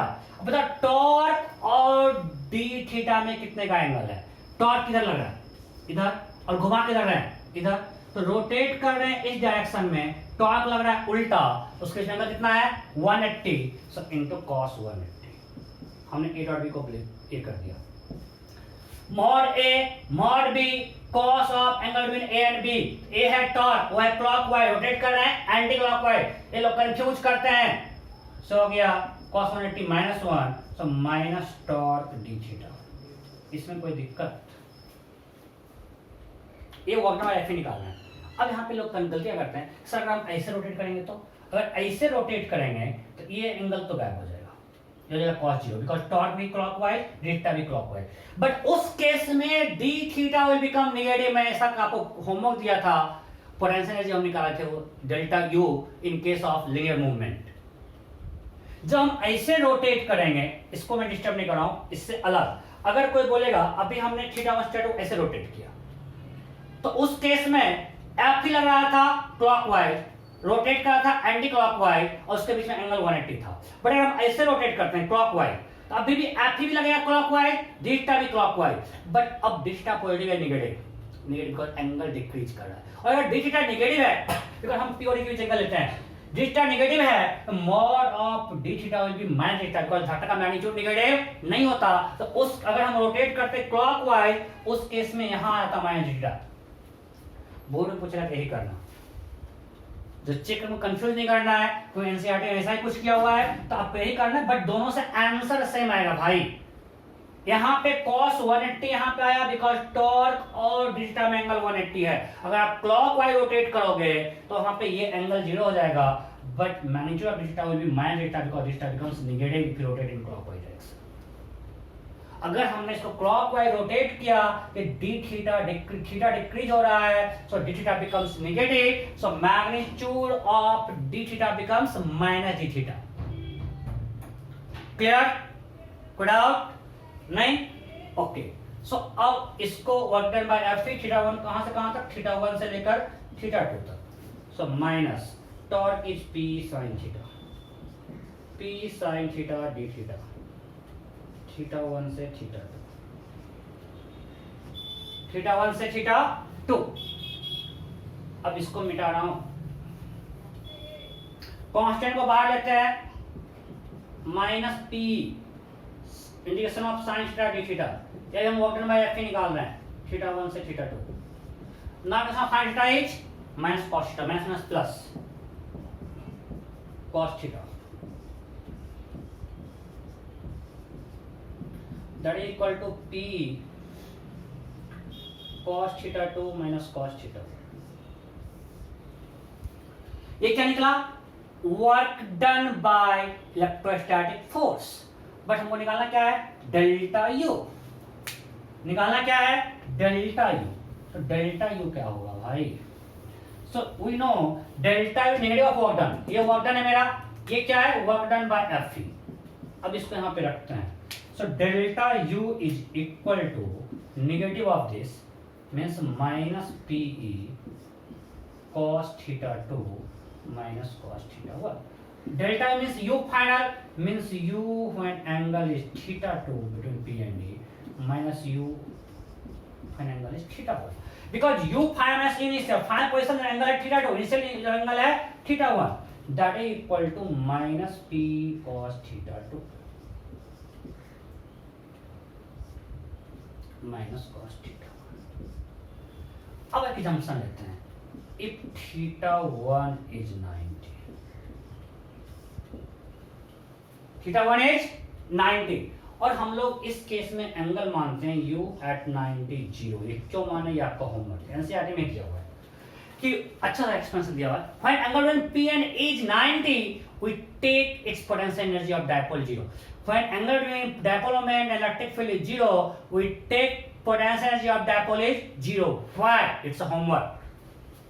So हम लिखेंगे u theta 2 minus 0 equal to minus p cos theta 2 because cos 90 0 हो गया. So from here we can write u theta is equal to minus p cos theta. अच्छा relation आ गया, u equal to minus p dot e. So torque आया था p cross e and potential energy of dipole is minus p dot e, where p is dipole moment vector and e is electric field vector, because here theta was angle between p and e, so it's the minus sign आ गया, p cos times a b cos theta equal to a dot b. So if a dipole forms angle theta with electric field, then its potential energy is minus p dot e. Clear है? Work done निकाल दिया हमने. ये delta U negative of work done है. Delta U U minus U initial, तो U when angle is theta 2 minus U when angle is theta 1, बस इसको same thing रखे. और हमने मान लिया थीटा 1 90 है तो उस समय पोटेंशियल 0 होता है. ये क्यों आपको मैंने होमवर्क दिया. यहाँ का you theta 2 minus you theta 1 0, because इसको हम 0 मान रहे हैं, यू 90 0 मान रहे हैं, equal to minus P cos theta 2 minus cos 90 0. तो यू एट थीटा 2 क्या है, माइनस पी कॉस थीटा 2. मैं जनरलाइज कर दिया, U at theta minus P cos theta. Clear? अब मैं इसको थोड़ा दिखा रहा हूँ इक्विलिब्रियम के केस में.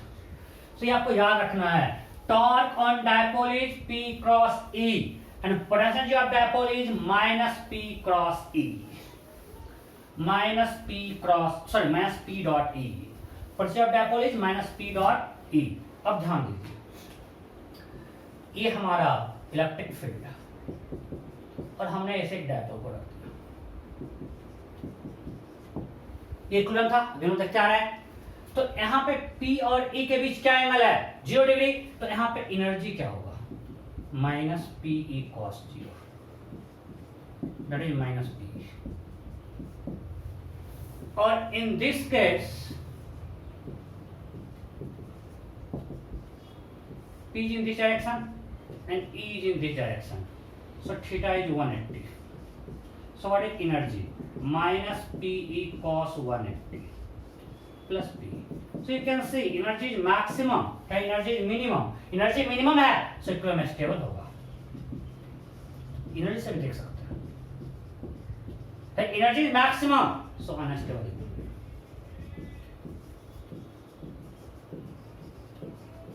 कोई doubt?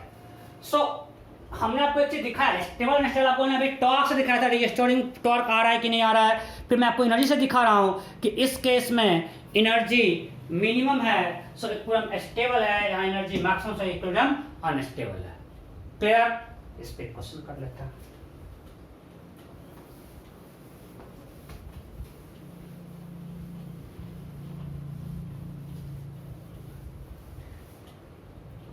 Okay. In uniform electric field,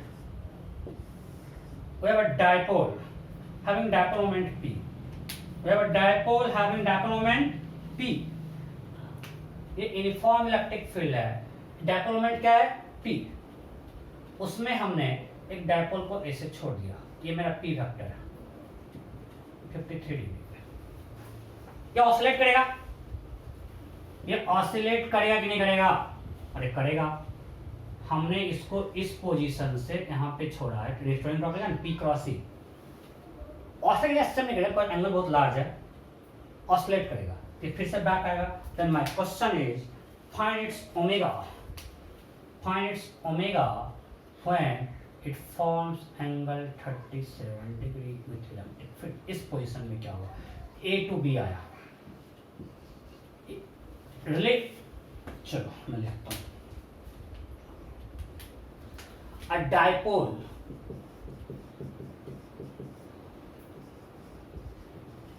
having dipole moment P and सबको देता हूँ तो डरूंगा, बेकार आप परेशान होगा, moment of inertia I has been released from position A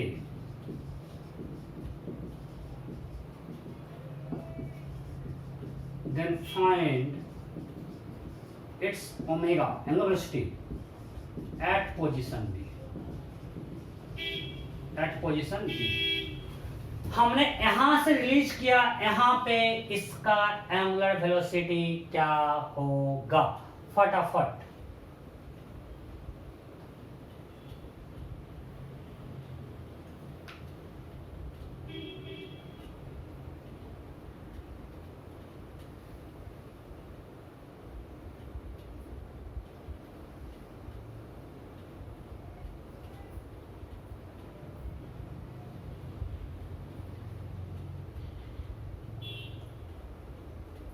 मैं करूं, चलो ऑप्शन है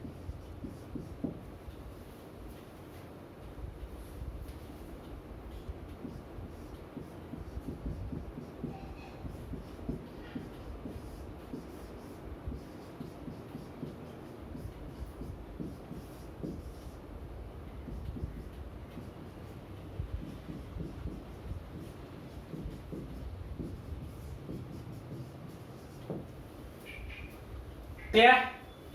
हमने एक डायपोल को इस पोजीशन रीच किया, इट विल परफॉर्म ऑसिलेशन, मैं आपको बता चुका हूं बिकॉज़ P क्रॉस E लग रहा है क्लॉकवाइज, मैं आपको हिंट कर दिया, यह P है, ये E है, ये लगेगा क्लॉकवाइज, ऑसिलेट करेगा, वो यहां से यहां तक ऑसिलेट करेगा, ऑल दो स्टेप नहीं होगा बिकॉज़ एंगल लार्ज है, बट ऑसिलेट करेगा।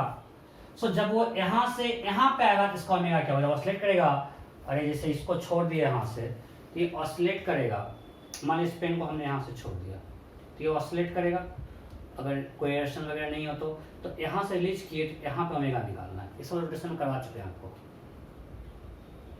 रोटेशन नहीं करना, रॉड वाला क्वेश्चन कि रॉड को यहाँ से छोड़ दिया, यहाँ पे हिंज फोर्स तक निकलवाए थे, ओमेगा निकालो, अल्फा निकालो, फिर हिंज फोर्स निकालो, सेंटर ऑफ नेट फोर्स निकाल के सब कुछ करवाए हुए, बड़ा बड़ा क्वेश्चन, कुछ सुना हुआ लग रहा है सर, लग रहा है आपको पता है, आपको आ रहा है, अच्छा लग रहा है, करो आप, नहीं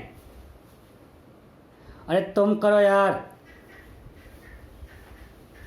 चलो मैं करता हूँ, टाइम खत्म हो रहा है। अच्छा यहाँ पे जब इसे आएगा अल्फा इसका वेरिएबल होगा, टॉर्क वेरी कर रहा है, ऐसा ही केस था इसमें भी mg का टॉर्क वेरी कर रहा था। हम लोग क्या यूज करते थे, energy conservation, work energy theorem use करते थे, याद है। इस रॉड को यहाँ से यूज किया होने का क्या हुआ, एक क्वेश्चन बिल्कुल सेम क्वेश्चन करवाया तो ऐसा ही है। तो यहाँ पे यूज करेंगे work energy theorem, minus delta U equal to delta K, means U I minus U F equal to K F minus K I. अब u क्या होता है, माइनस पी डॉट ए, बोलो u एट ए क्या होगा, minus P E cos 53, because P और ई के बीच angle 53 है, जब पी ये p है और ये e है, आपको सब कुछ मैं डायरेक्ट दे दिया, माइनस 3/5 पी होगा, राइट। और position B minus P E cos 37, P और E के बीच एंगल कितना है 37, दैट इज माइनस 4/5 PE। कोई दिक्कत, तो UI means initial UA minus UB के final half I omega square, आपको I दे दिया, I किसके अबाउट है, सेंटर ऑफ मास के about, moment of inertia I square, moment of inertia is I about centre of mass, rotate करेगा ना, is I about center of mass, ठीक है। तो हाफ और इनिशियल ओमेगा क्या है, 0, रिलीज किया ना, then release from position A, so initial K is 0, So UA equal to minus 3 by 5 PE minus UB minus 4 by 5 equal to half I omega square minus plus 4 by 5 minus 3 by 5 P by 5 P by 5 equal to half I omega square. कोई दिक्कत? So अगर P by 5 is half I omega square, so what is omega? 2P by 5I under root. So omega equal to under root. This is equal to 2P by 5I. 2PE by 5I. That is omega. Am I clear? किसी को doubt है? नहीं? Okay, so answer B आ गया. कोई गलती नहीं है question में? लग नहीं रहा है. Okay, next.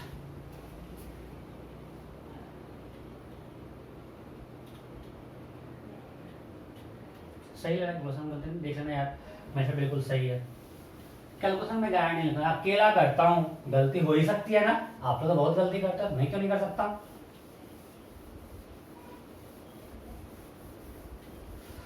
ओके, थोड़ा टफ हो जा रहा है नहीं आज, लोडेड हो जा रहा है, होना ही है. लास्ट मतलब किसी इलेक्ट्रोस्टैटिक को दो पार्ट में मतलब इलेक्ट्रोस्टैटिक्स 1 एंड 2, ये 1 का लास्ट लेक्चर. एसएल का जो चैप्टर 29 है वो आज कंप्लीट हो जाएगा, तो वो थोड़ा सा लास्ट लेक्चर में थोड़ा सा तो लगता है, और मैं बहुत ज़्यादा आपको पूरा नोटेशन मिक्सअप कर रहा हूँ. अदरवाइज आपको बहुत आसान होता है. डायपोल जो था हम जो पिछले क्लास में पढ़ाए थे, प्लस आर से टॉ इक्वल टू पी क्रॉस ई और माइनस पी डॉट ई, इतना पे लोग छोड़ देते हैं तो बहुत आसान लगता है. मैं सिर्फ क्या कर रहा हूँ, जो P cross E minus P dot E को मिक्सअप कर रहा हूँ मैकेनिक्स से, आपको प्रैक्टिस कर रहा हूँ क्वेश्चन. इसलिए आपको थोड़ा टफ लगेगा. मैं बार बार बोलता हूँ, अगर आपको टफ लग रहा है तो इलेक्ट्रोस्टैटिक्स टफ नहीं लग रहा है, मैकेनिक्स टफ लग रहा है, राइट. सो अभी तक मेरा डायपोल क्या था? Uniform electric field. अब चलते लिखते हैं नॉन यूनिफॉर्म. डायपोल इन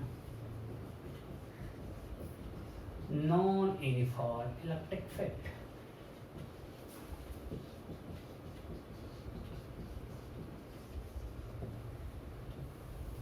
चलो एक सिंपल क्वेश्चन देते हैं. हमारे पास एक पॉइंट चार्ज Q है, इससे R डिस्टेंस पे एक डायपोल रखा हुआ है.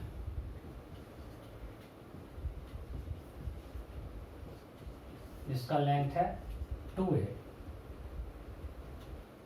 ये डायपोल का एक्सिस है, इसी line joining this and axis both are same. ये 2a है, ये डिस्टेंस r है. मैं बार बार बोलता हूँ, जब भी आपको डिस्टेंस r दिया था, मैं आपको नहीं भी दिखाऊं, ये डिस्टेंस कैसे क्या आता है, मिड पॉइंट्स आपको मान लेना है. और आपको दिया हुआ है r ग्रेटर देन a. अब बताओ, इस पॉइंट चार्ज के कारण इस डायपोल पे जो फील्ड होगा वो यूनिफॉर्म है नॉन यूनिफॉर्म? Non uniform. क्योंकि r इसका होता है, r चेंज कर रहा है यहाँ से यहाँ तक. Then my question is find electric force acting on dipole. Option A 0. Option B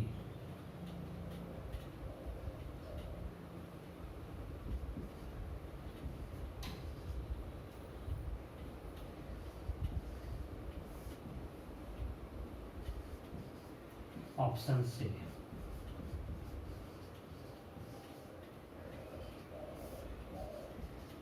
option D. फटाफट जल्दी कीजिए. You have been given a point charge capital Q and in front of it a dipole having length 2a and charge minus q plus q is kept as shown in figure.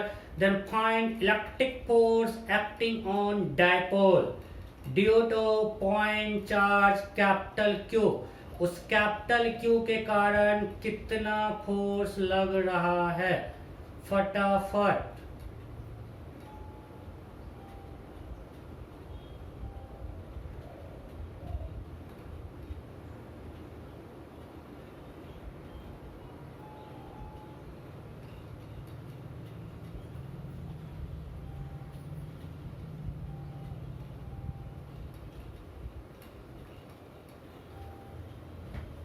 हुआ गया।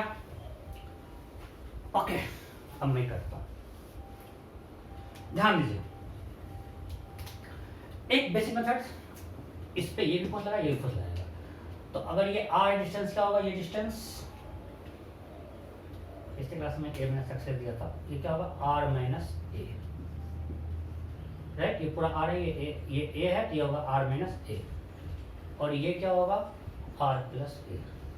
तो हम minus Q और plus Q पे capital का force निकाल के vector sum कर देंगे। ओके, कितना होगा फोर्स बोलो, इससे कैंसिल फोर्स कितना होगा, force on minus Q equal to K Q by R minus A का whole square, K Q by होता है ना X square, electric field due to point charge K Q by X square, X is R minus A into Q, magnitude, direction, attraction. Force on minus Q, electric force on plus Q, K Q by R plus A square into Q repulsion. So what is net force, what is net force, vector sum. पहली बात जो लोग zero मारे, zero कब था dipole पे force, जब electric field uniform था, उस केस में यहां भी लगा QE इधर, QE इधर कैंसिल हो गया, बट यहां पे दोनों जगह E सेम है क्या, यहां पे इधर लग रहा है QE1 और इधर लग रहा है कुछ QE2, E1 E2 सेम नहीं है। कौन बड़ा है, बड़ा कौन है, E2, बिकॉज ये डिस्टेंस कम है, तो नेट फोर्स इधर लगेगा, डायपोल पे नेट अट्रैक्शन होगा, इधर फोर्स लगेगा। इस dipole there will be attraction between this point charge and dipole. Clear, ये फिगर देख हो सकते हैं, ये इसमें अट्रैक्शन, इसमें रिपल्सन, इसका फोर्स ज्यादा इसलिए नेट अट्रैक्शन होगा। सो नेट फोर्स क्या होगा, this minus this attraction, so K Q Q 1 by R minus A square minus 1 by R plus A square.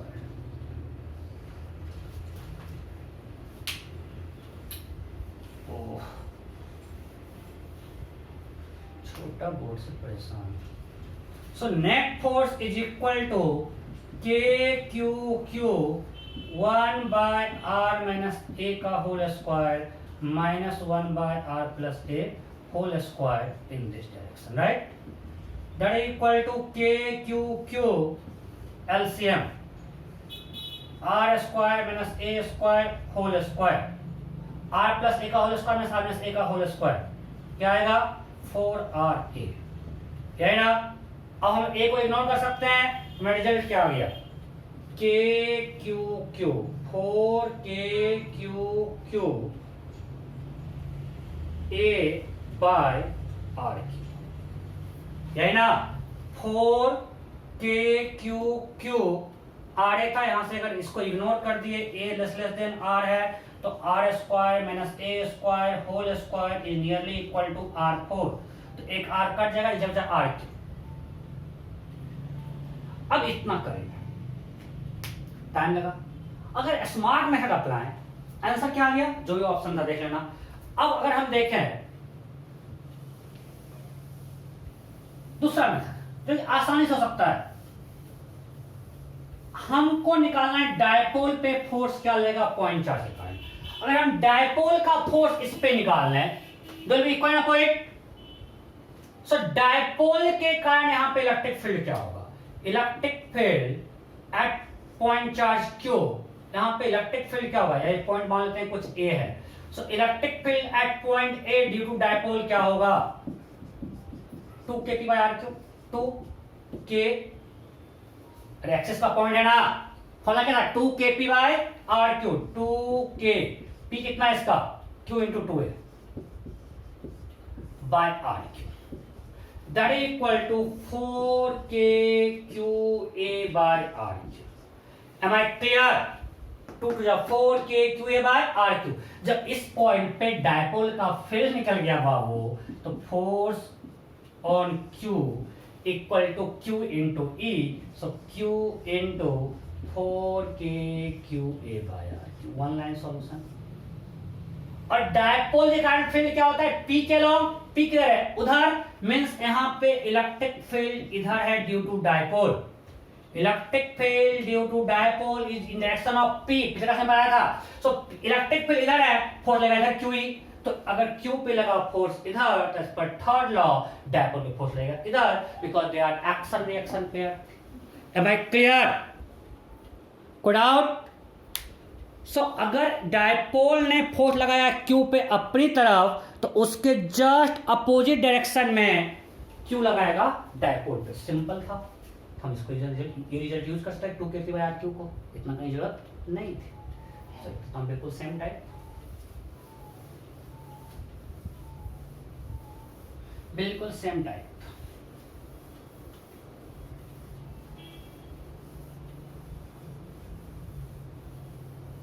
ध्यान दीजिए,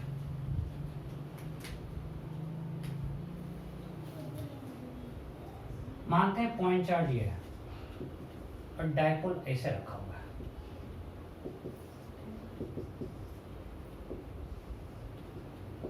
स्केल पे फिगर नहीं है, ये डिस्टेंस r है और r a से बहुत बड़ा है, लग नहीं रहा है बट मान लेते हैं ये मिड पॉइंट है, ये a एंड a है। Now find net force acting on dipole. Net force acting on dipole due to capital Q। अब इसके बीच फोर्स निकालना है, ऑप्शन है फटाफट। चलो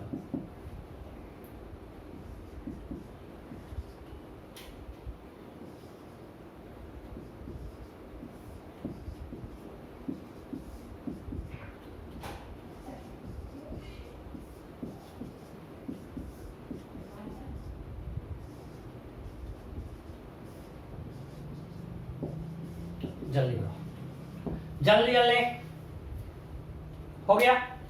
देखो दिस इज सेम लॉजिक, हमको निकालना इससे करंट डायपोल का, हम डायपोल करंट इससे निकालते हैं। तो ये पॉइंट ए डायपोल के परपेंडिकुलर बाइसेक्टर पे है, तो डायपोल का यहाँ पे फील्ड होता है -kP/r²। P क्या पॉइंट है, P किधर है, नीचे, तो फील्ड होगा ऊपर, ठीक है, होगा ऊपर kP/r²। याद है kP/r³, कोई डाउट नहीं? तो इस पे फोर्स लगेगा ऊपर, तो इस डायपोल पे फोर्स लगेगा नीचे। कोई दिक्कत? कितना? That is equal to kP/r³ into Q, that is kPQ into 2a into capital Q/r³ by r³। कोई डाउट? That is 2kQqa/r³। और आप लॉजिक से भी देखो, ये इसको अट्रैक्ट करेगा, मीन्स एक फोर्स इधर लगा और ये रिपेल करेगा, राइट? तो इसका एक कंपोनेंट नीचे, इसका एक कंपोनेंट नीचे, नीचे वाला ऐड हो जाएगा, ये दोनों कैंसिल हो जाएगा, नेट फोर्स नीचे आएगा। और ये आसान लगा, यही करके तो निकाल सकते। फील्ड डायपोल के कारण फील्ड होता है -kP/r², मतलब P क्या पॉइंट, P किधर है, नीचे, यहाँ फील्ड हो गया ऊपर, यहाँ फील्ड हुआ kP/r³, तो kPQ into 2a/r³ into capital Q, तो कैपिटल Q पे फोर्स निकल गया, उसके जस्ट अपोजिट डायरेक्शन में इक्वल मैग्नीट्यूड का फोर्स डायपोल पे लगेगा। कोई दिक्कत नहीं? तो अभी 2kQqa/r³, ठीक है। Next next next next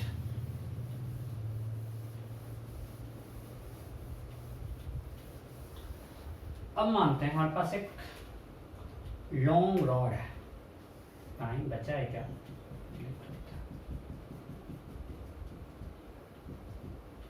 having charge lambda coulomb per metre, इससे r डिस्टेंस पे एक स्मॉल डायपोल रखा हुआ है,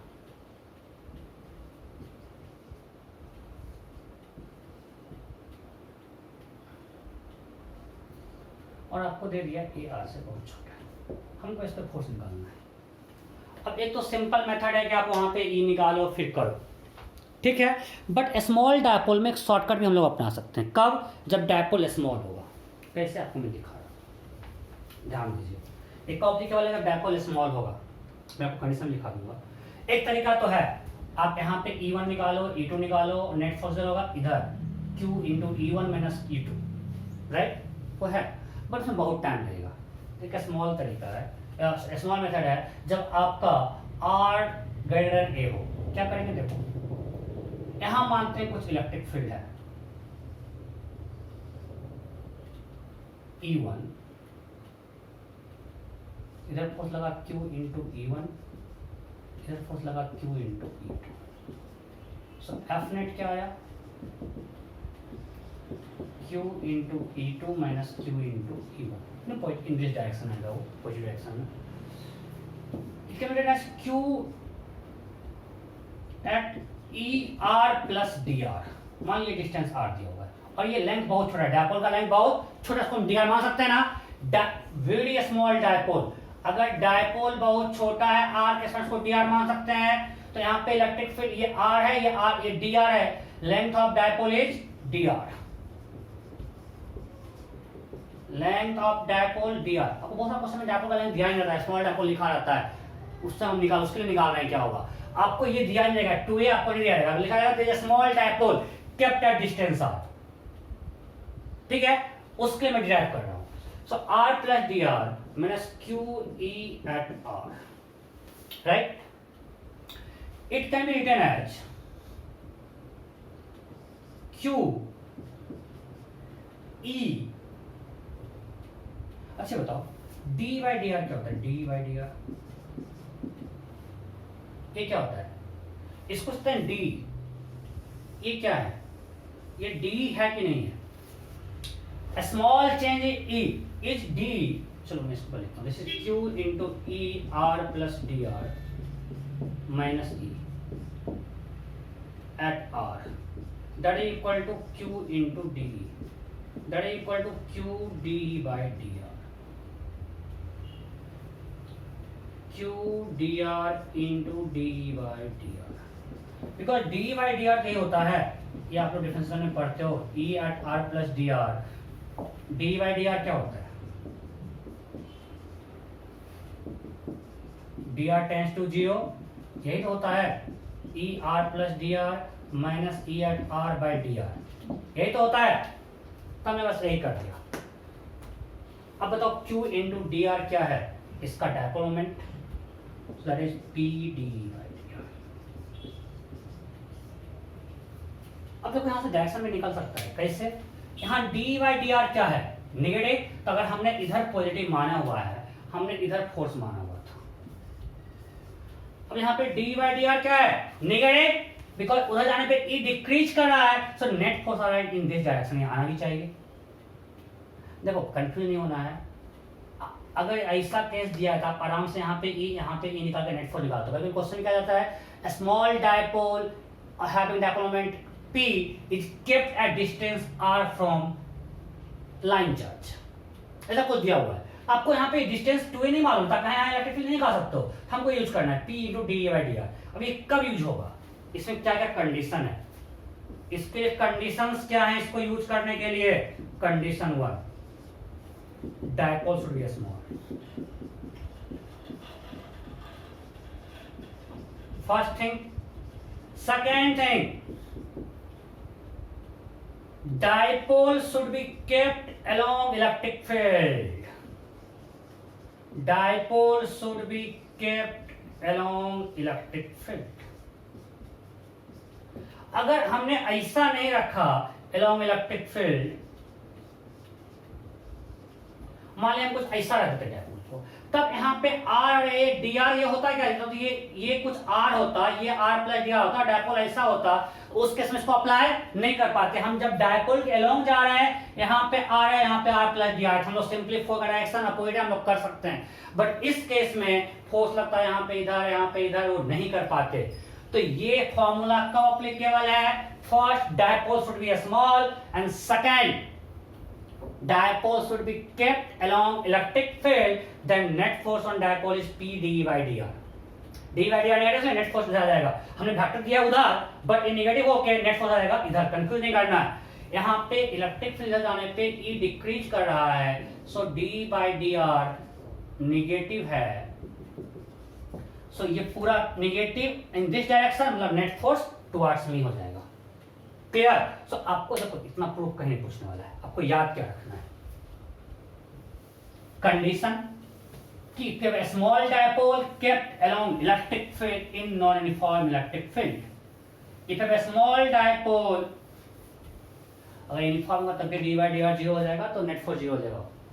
If a small dipole, if we have a small dipole, मुझे लिखना था कोई काम का चीज है, प्रूफ कहीं पूछने वाला नहीं है। If a small dipole, समझे तो भी अच्छा, नहीं समझे तब भी अच्छा, kept along electric field,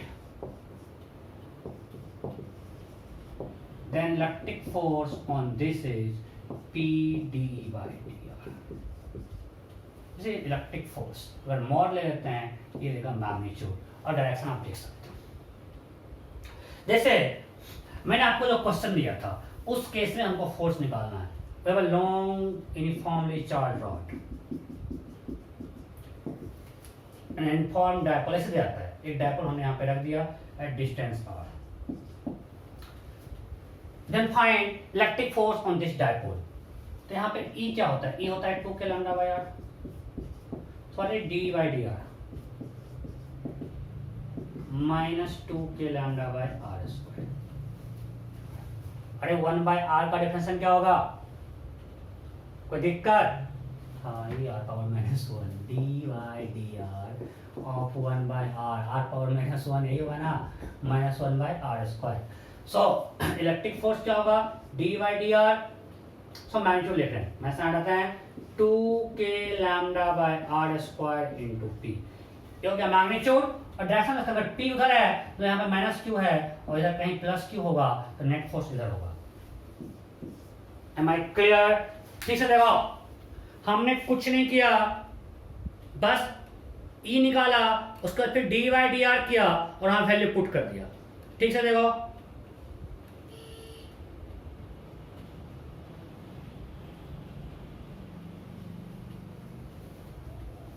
कोई डाउट है? नहीं? ओके, पक्का भाई? क्या क्या पूछ रहे हो कि E कहां से 2k लैम्डा बाय आर?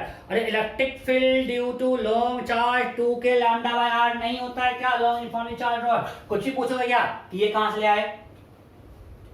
इसका डिफरेंशिएट कर दिया, कुछ नहीं है। ठीक है, नेक्स्ट एक क्वेश्चन लेते हैं, बस लास्ट लेक्चर का लास्ट क्वेश्चन, उसके बाद यहीं पे डायपोल को शांति प्रदान करेंगे।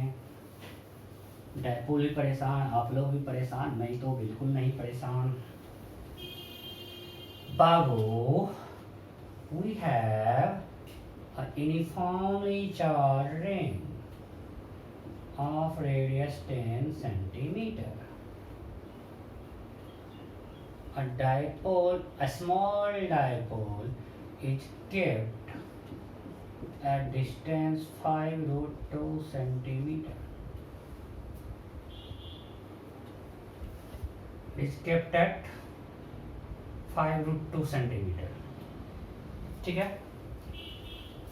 देखो पहले यहाँ पे अप्रोक्सीमेशन ले रहे हैं, देन फाइंड, वही अप्रोक्सीमेशन साथ यहाँ पे आएगा, then find net force acting on dipole. It's not exact result, मैं बार बार बोल रहा हूँ, ये अप्रोक्सीमेशन है।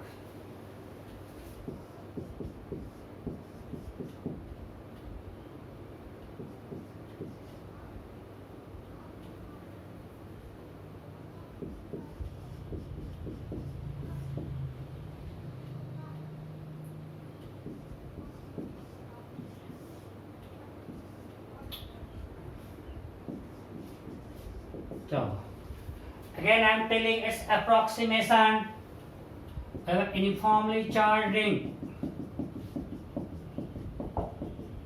A small dipole is kept at distance 5√2 centimeter as shown in figure. ऐसे हमने डायपोल इसके एक्सिस के लॉ रख दिया है। Then find net force acting on dipole. इस ऑप्शन में से नन देना सही नहीं है ऑप्शन, चलो ये और भी, नन देना बिल्कुल सही नहीं है। क्या होगा, जीरो। पहली बात एकदम एग्जैक्ट जीरो कभी नहीं होगा, बिकॉज इलेक्ट्रिक फील्ड बिल्कुल सेम तो होता नहीं है। अगर हम बात करें नॉन यूनिफॉर्म इलेक्ट्रिक फील्ड में नेट फोर्स जीरो नहीं होगा, कभी भी एग्जैक्टली जीरो नहीं होगा, अप्रॉक्सीमेशन जीरो के बिल्कुल क्लोज होगा, ये भी नहीं होगा, इतना बड़ा वैल्यू भी नहीं होगा, जीरो के बहुत क्लोज होगा। कैसे? यहाँ पे फोर्स क्या होगा, P into D by D are, और आप देखो ये R बाई रूट टू पे है, ये क्या है R बाई रूट टू, और यहाँ पे इलेक्ट्रिक फील्ड मैक्सिमम होता है, याद है? अगर यूनिफॉर्मली चार्ज रिंग है, electric field maximum at R by root two, जब इलेक्ट्रिक फील्ड मैक्सिमम है means D by D R क्या होगा, zero. So that R by root 2 d by dr is 0, so the electric force is 0. मैं फिर से बोल रहा हूं कि नेट फोर्स एग्जैक्टली जीरो कभी नहीं होगा, बिकॉज अगर हमने कोई डायपोल रखा, तो अगर हमने एक डायपोल यहां रख दिया इसके एक्सिस के लॉन्ग माइनस क्यू और प्लस क्यू, तो बिल्कुल सेम फील्ड नहीं होता है। पक्का नहीं होगा, अगर सिमेट्रिकली रखा तो होगा, ऐसा रखना पड़ेगा। देखो देखो देखो देखो, हो सकता है इधर ध्यान दो, ओ ओ ओ ओ ओ ओ ओ ओ होगा एग्जैक्टली जीरो होगा। कब कब होगा एग्जैक्टली जीरो, ध्यान दो।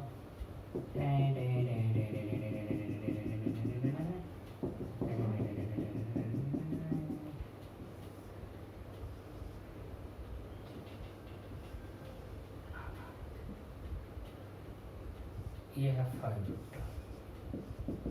स्मॉल डायपोल है, सीमेंट पे रखा हुआ है। सो आपको कुछ ऐसा फील्ड का आया था ग्राफ,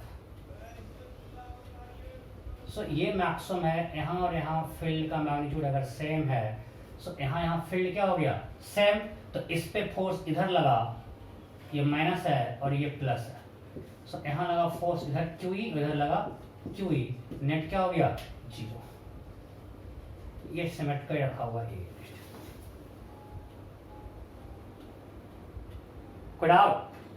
कुछ ऐसा अगर रखा हुआ है, तो नेट फोर्स यहाँ पे क्या zero, because D by D are zero है।